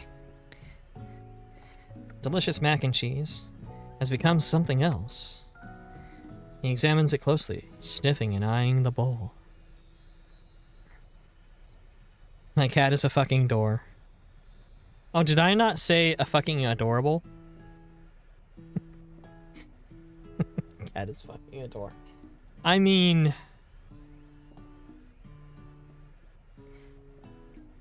he does enter one. He goes through it. Ow. Are you biting me because I'm not petting you enough, or are you biting me because I'm talking about you penetrating a door? The real good office jobs let you keep a bottle in your desk. Like Mad Men style. Yeah. Something about drinking while working for an insurance company does not sound like a good plan overall. Uh-oh. I don't have a good feeling about this. Really? From somewhere in the room, a literal drum roll plays. Just when I thought I've seen everything in this kitchen, you give me this thing, and completely blow me away. In my 49 years of dog life, I've never tasted anything so delicious and perfectly balanced. I kind of want to get one of their mac and cheese bowls now. Like, it's not great, but like, if you throw in the chicken strips, I suppose it'd be good. It's so delicious, in fact, that everyone passes the class. You pass, and you pass, and you get a pass. Everyone gathers around and partakes in the mac and cheese bowl. They all seem to transcend this reality into another dimension. We've killed everybody.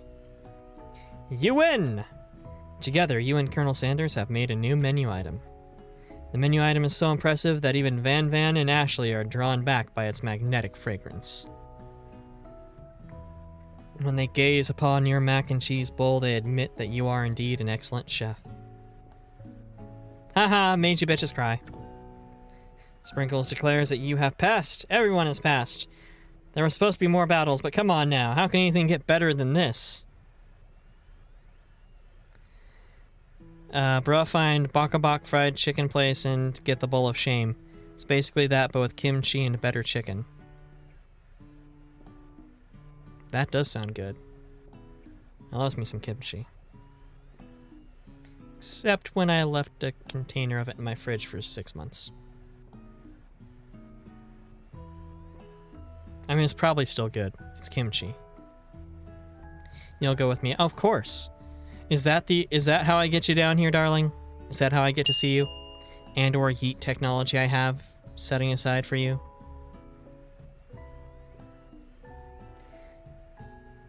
Tell you what, you find the closest Baka Bak, we can figure that shit out.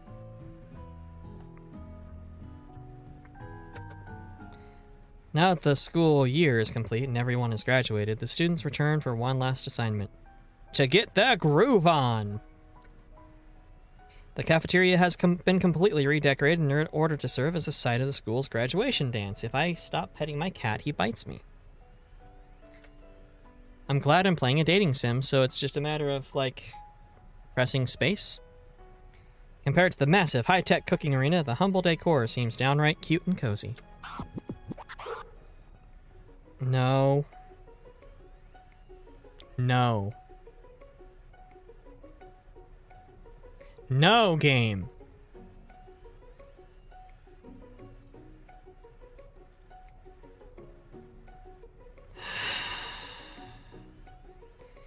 DJ Dog is in the house! Oh, weird, my face tracking failed on that. Or, you know what? DJ Dog is in the house! Arr! There we go. Had to give that one to Nixon. Ow, my throat. The Colonel's really rough rode my throat today. You know that Sprinkles was a master chef. You okay, Maeve? But also a world-renowned turntablist? They don't call them turntablists, you motherfucker. It's a Turntablist? That sounds like somebody who's bigoted against people with turntables.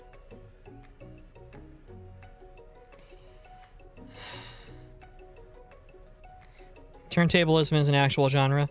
I cannot accept that. You're a DJ, a disc jockey.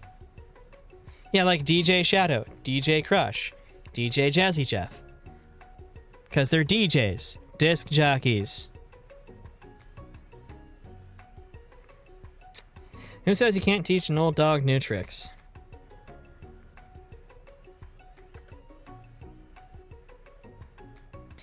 Van and Ashley. Cute outfit on Ashley. Pretty typical for totally straight Van, 100%. Like, Van and Ashley tell everyone that they've committed themselves to righting the wrongs they did while they were the villains. For a moment, you actually believe them. Ah, crap, another haunting. Also, what do you mean? Are you okay, Maeve? For real? Oh, wouldn't turn my eyes. Oh. You'd hate Smash? I mean, I wouldn't say no.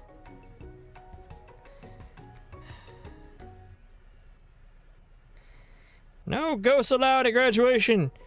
It's clearly written in the school's bylaws. Because we have quite a few fatalities here. A rather shocking number of them.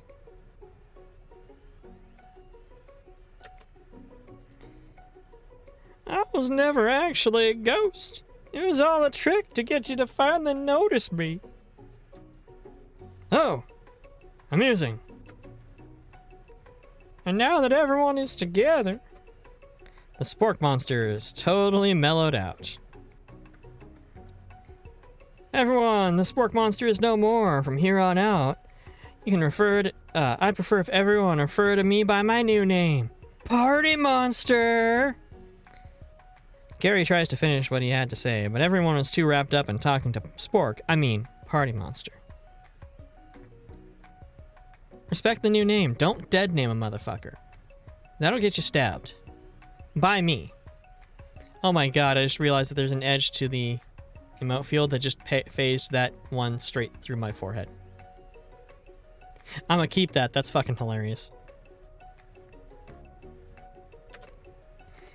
Dejected, Gary walks off.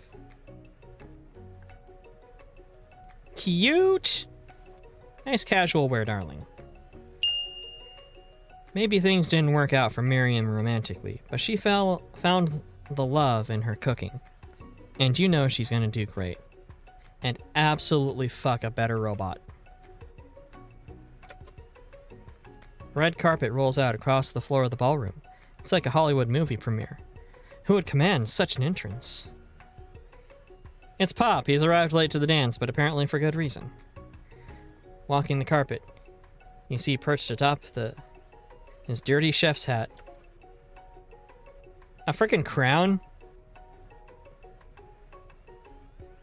And one of them slide under my armpit. Well, I mean...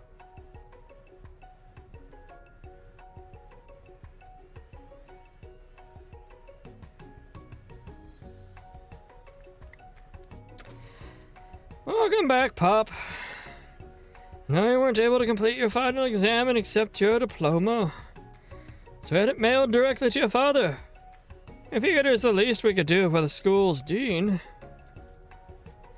Oh, now I get it. And we get a new wing on the school, not to mention the honor of educating the son of Chancellor of such and such. The music at the dance is interrupted by the sound of sparking and electrical hissing. It's Clank, who's arrived late to the dance, but is wearing a formal shirt. That's nice. He dressed up. Now that I've graduated, I can reveal my truth. Oh, he's still doing the talking thing.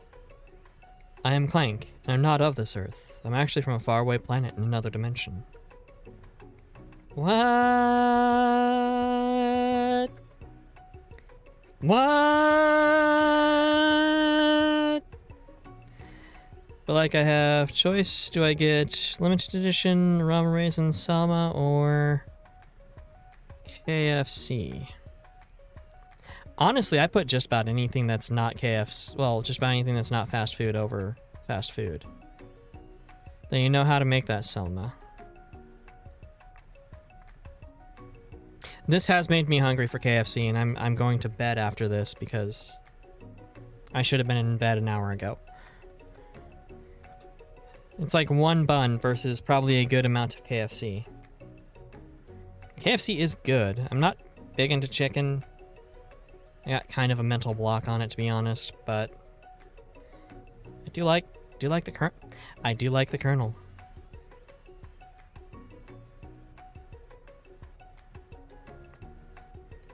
I say fuck it, go KFC. If you know how to make that thing, make it. Your sad Arby's is closed near me, but the KFC persists somehow. I have both, but the KFC is a KFC A&W, which is good. But it's also got like a really terrible drive-in, so it's not...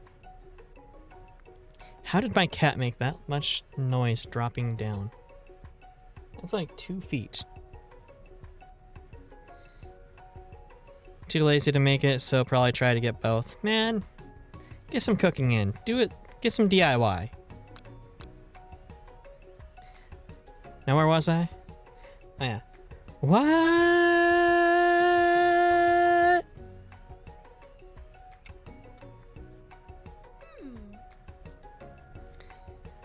I actually feel like I knew this whole time. Now that I have learned the ways of your kind, I must return. Miriam, will you come with me?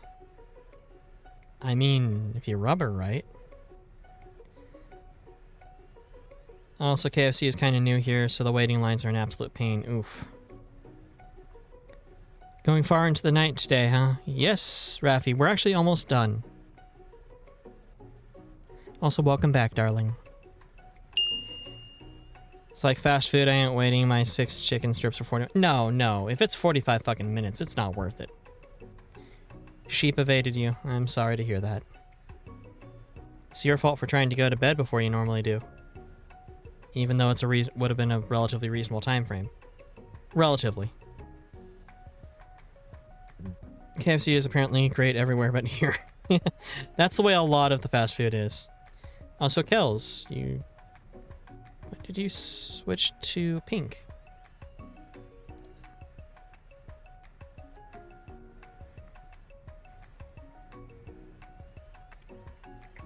Just get coffee and forget the sleep.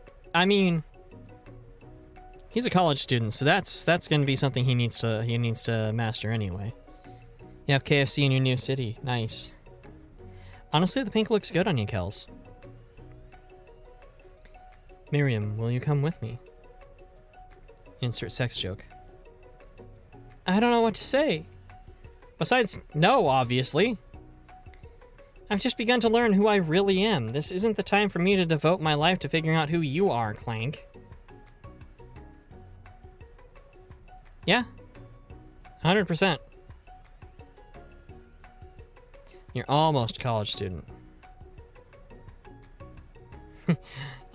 I'll never come with you. You're not that quick. Thank you. Thank you for inserting for me. You're blown away by Miriam's maturity. It's pretty clear she's managed to surpass you in that regard. Well, she didn't need somebody repeatedly telling her not to use dark magic. So...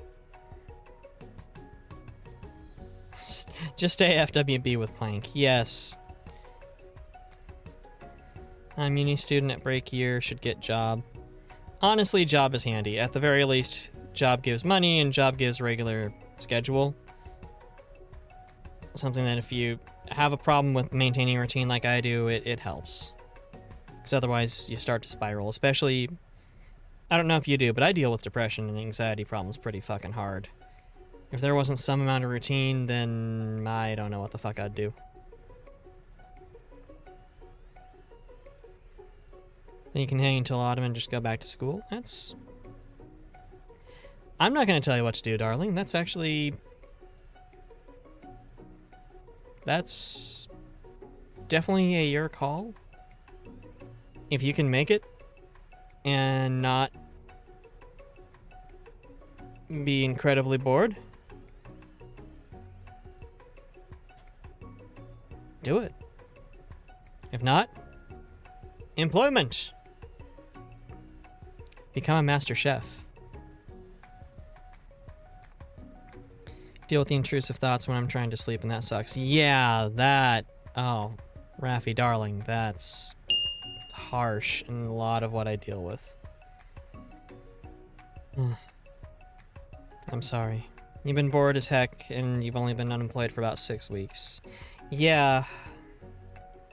Yeah, that'd be me for certain, too. I understand. Kind of. Humans are weird. A portal opens up and Clank disappears through it. Finally, Colonel Sanders arrives. Nice. Still has the red pen.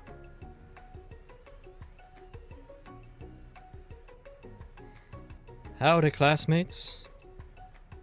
Just like the first day you met him, he has come prepared to feed the entire class. However, it's not enough to give him a bucket of chicken. Just to give them a bucket of chicken. Yeah, I kind of feel like I've been in a spiral since the pandemic started. Like, it's... isolating at home, oh no, whatever will I do? Literally was forced to isolate for COVID exposure the day that I got Cyberpunk in on disc. But it also feels like this is what I wished for, and it sucks. Now that I got what I thought that I wanted, did I get what I need?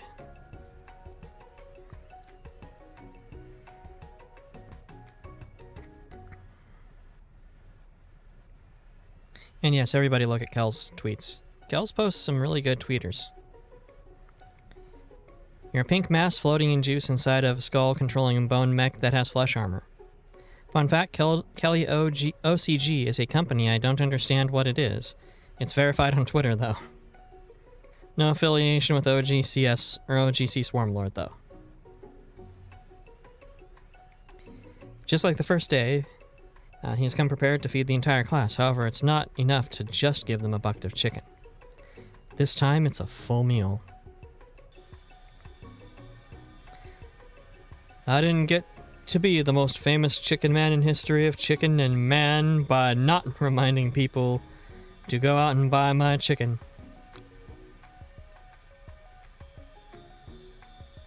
That's the payoff? Really? Okay, thank Christ. No, that's not the end. As everyone feasts on their delicious chicken dinner, Colonel Sanders finds you sitting at the edge of the dance floor.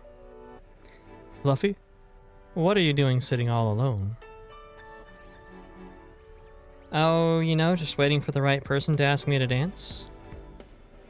I wonder, might you tell me, what are the qualities you would expect in such a lucky person? Off the top of my head, I don't know, a spicy musk, a tidy goatee, and a degree from a University of Cooking School Academy for Learning. You know, just to name a few. It truly is my lucky day.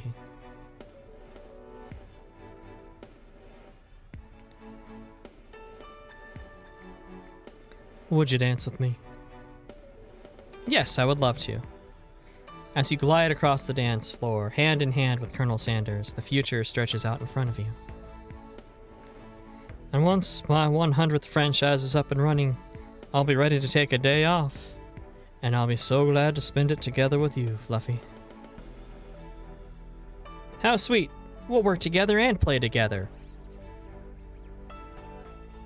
Don't dip your pen in company ink. Or a fryer.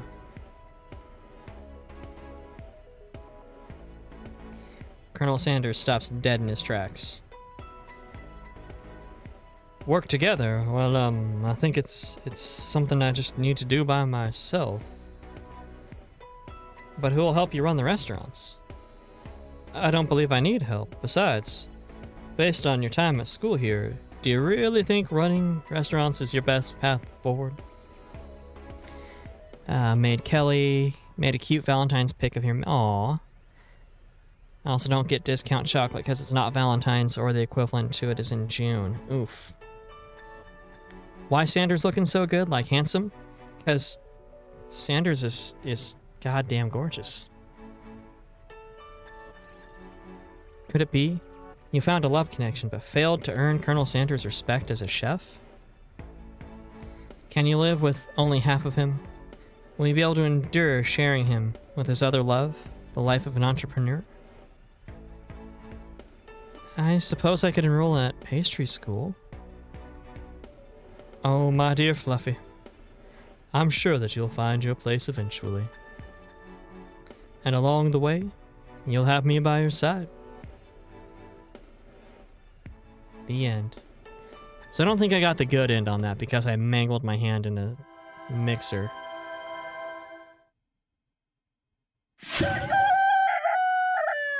Every time.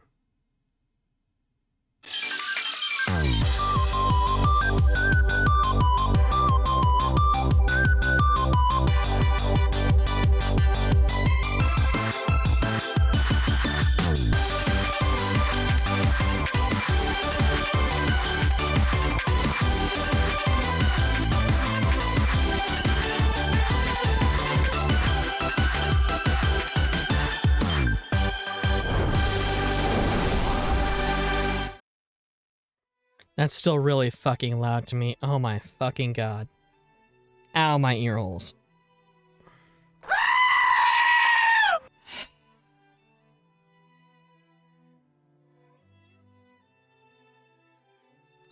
Thank you, Kels. Thank you. That's exactly what my ears needed. Let's see here. Are you sure you would like to exit the game? Yes, that's why I hit the exit button, you stupid machine. So, that was... goddamn, a 4-hour stream. Damn. I'm gonna have to play this again. Probably off stream. Get the perfect ending.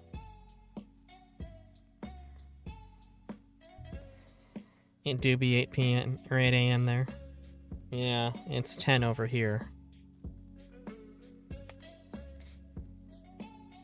Oh my goodness. It is literally when I should be unconscious right now. I will do my best. Ooh. But this has been actually really fantastic. This was an unexpected goldmine of comedy and a high quality program I did not think I would get from advertising. Like this is great. Gonna get a second cup of Irish, and after that go ski. Hope I could get 4 laps before on your track. Nice. Soul's still alive. Cool. Starting a theme here with corporate games. I mean, look, to be honest, let me recenter myself. There we go.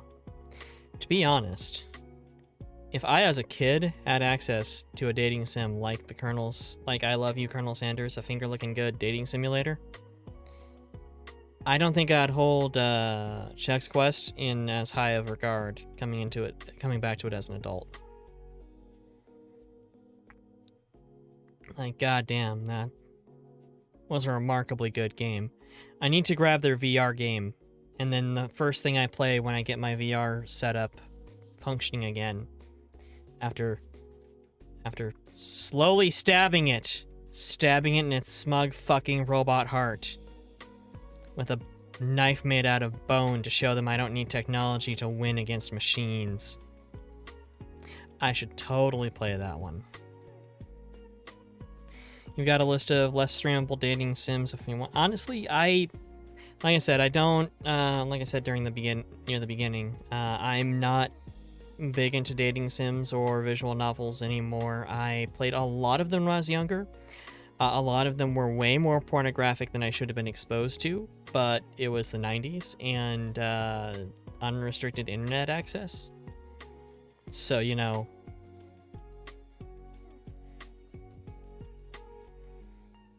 Addie's playing Psychonauts. But this was a lot better than I thought it would be. Deep Space Waifu. I will check it out. You think I'd like Valhalla? You know, honestly, if somebody recommended me Valhalla, I think I would play it, yeah. Thanks, Kels.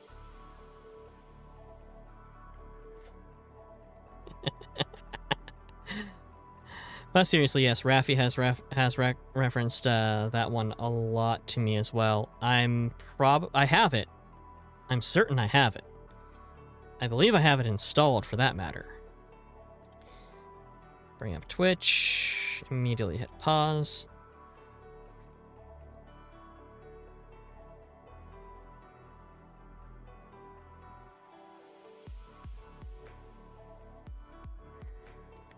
You're about to get the OST on vinyl. Oh, shit. Nice. Solf! Solf, darling, welcome in, welcome in. Wonder if you have...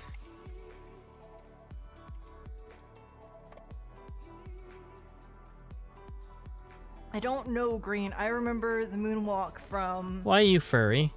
Disneyland when they had the MJ space thing and you had the 3D goggles and it was cool as shit because I was like 7 years old and going, oh my god, my mind's getting blown.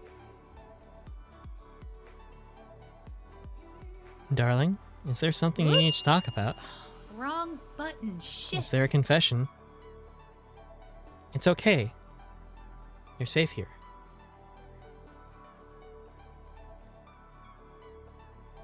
I would fuck Colonel Sanders. And also that pressure cooker robot, so...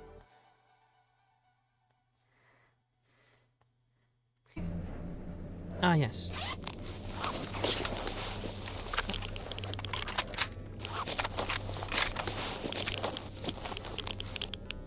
I was like, I had tunnel vision there. Oh my god, I got him. I'm surprised the guys over there didn't notice.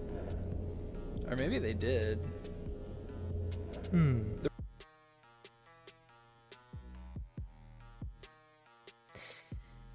I think that was a different... I think me and somebody else clipped the same bit, because I got the part where you quick-scoped that. You just twitch shot him. But I think the other person who got that one missed this shot. Good clip, though. Kind of shows, like... 90% of your content, not gonna lie. That being said, I need to find where to download Anomaly. And we need to play Tarkov, you motherfucker. Tarkov!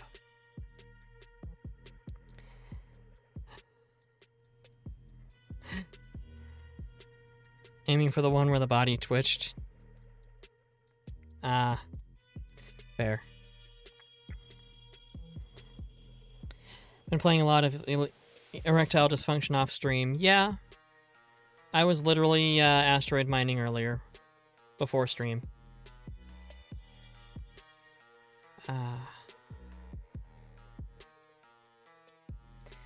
FPS is in frames per second or first person shooter? No, it doesn't matter. Don't have much more...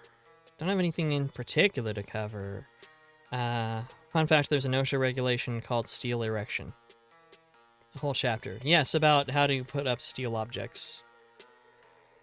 where you, in a way that you don't get those hilarious warehouse videos where somebody like bumps one shelf slightly with a forklift and the whole thing comes down.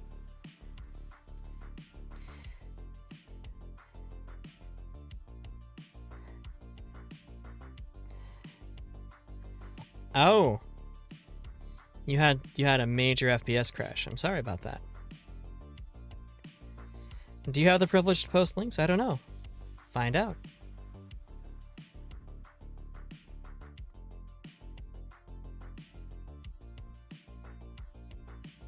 It appears you do.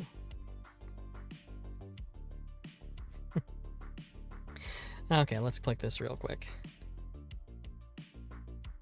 Oh my god! That is fantastic.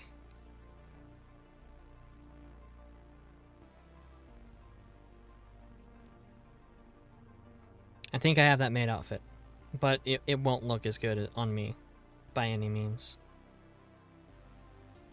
Fantastic, darling. Yes, hot in a non-sexual way, sure. But this has been fun. I don't think I have anything more to say. I kind of like talking and bantering after, but I also have no brain cells left. I gave all of my brain cells and most of my electrolytes to the Colonel. Not gonna lie. Come join me on Thursday for another session of Doom 2016, because it will no longer be Valentine's Day. I'll also be back on my regular costume. Also another one.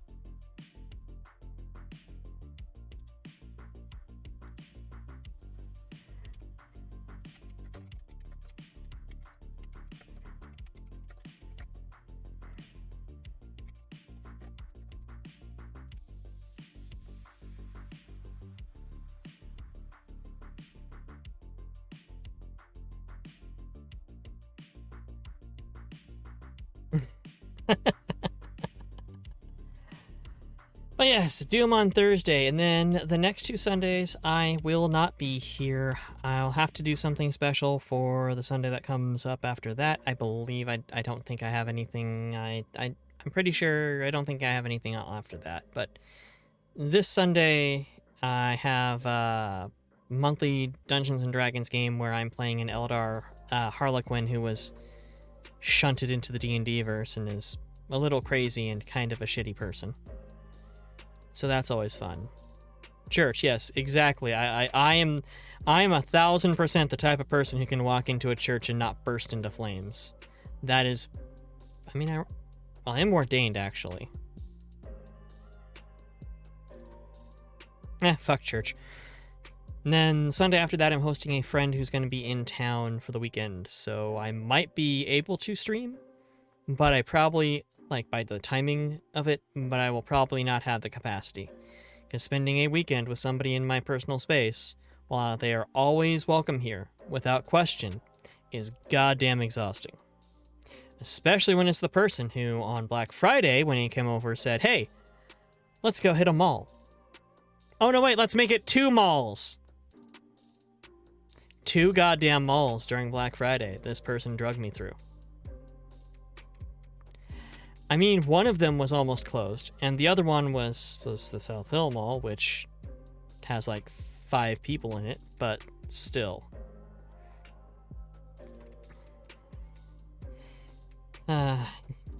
Yeah. I mean, it was still a good weekend, and again, I'm always happy to have them over. They need space away from the separatists and anti-vaxxer side of the state. But 2 malls on Black Friday. The fuck, bro. You want a weekend with someone in your personal space? There's an obvious joke in there.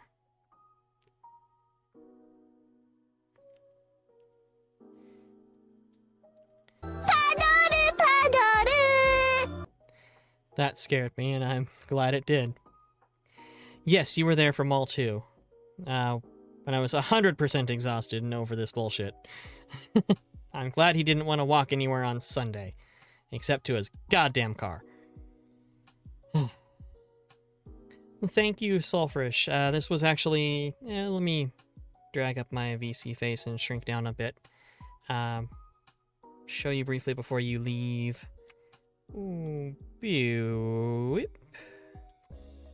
This was a model I came up with when I was trying to make something casual to replace the Cyberpunk jacket model with. But unfortunately it...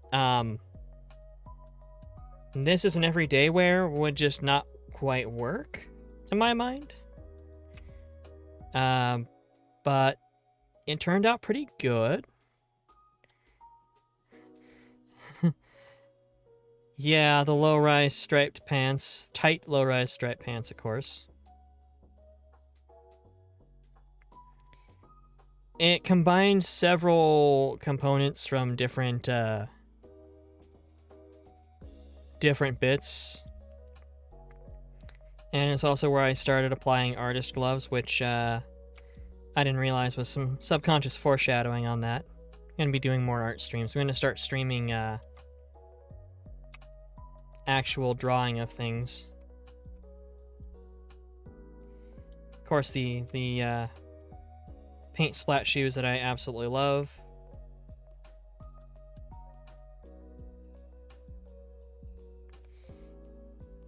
Yeah, not everybody can nail the maid outfit. Like, I don't know if I have the maid model around, but I had one briefly. It just did not look good, though. But this one, I think the skirts to it, or the skirting and the cut top were from one thing, but I also had to take it in a little bit to expose the gem. Because if you don't have the gem out, the illusion magic doesn't work. This works well enough. This was a sleeveless, like, sweater type thing like Kells wears usually. But I ended up doing, ironically enough, it didn't have trim on it, so I ended up doing trim in the same pink, but then completely covered it the hell up. So you can't really see it. Spent like 6-8 hours working on this. Absolutely loved it. It gave me the idea to do the, oh. Yeah. Thank you. It gave me the idea to do the, casual wear stream. I accidentally shifted my lighting. That's...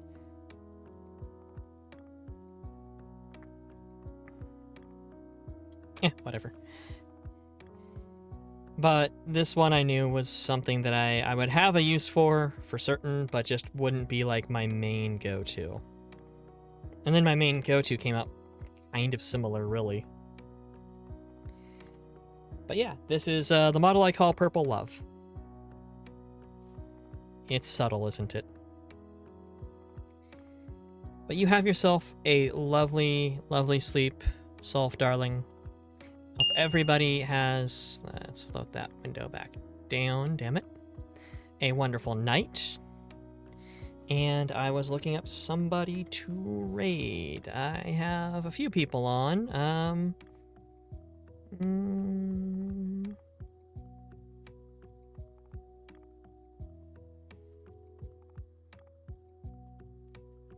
Raid the Lost Ark. No, nor will I raid Shadow Legends. There was somebody you guys were recommending. Pull off a V-Roid, have you that well? I'd def use one. So much more lightweight on my system. Yeah, V-Roid and VC Face work so well together, but in other programs, the V-Roid falters pretty heavily. Addy, okay. What is Addy's full name on the thing? What? Addison Noxie. Okay. Because I don't think I'm following them, unfortunately.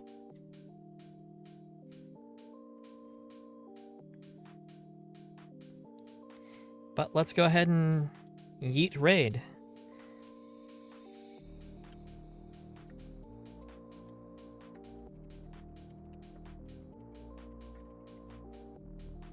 There is our raid message.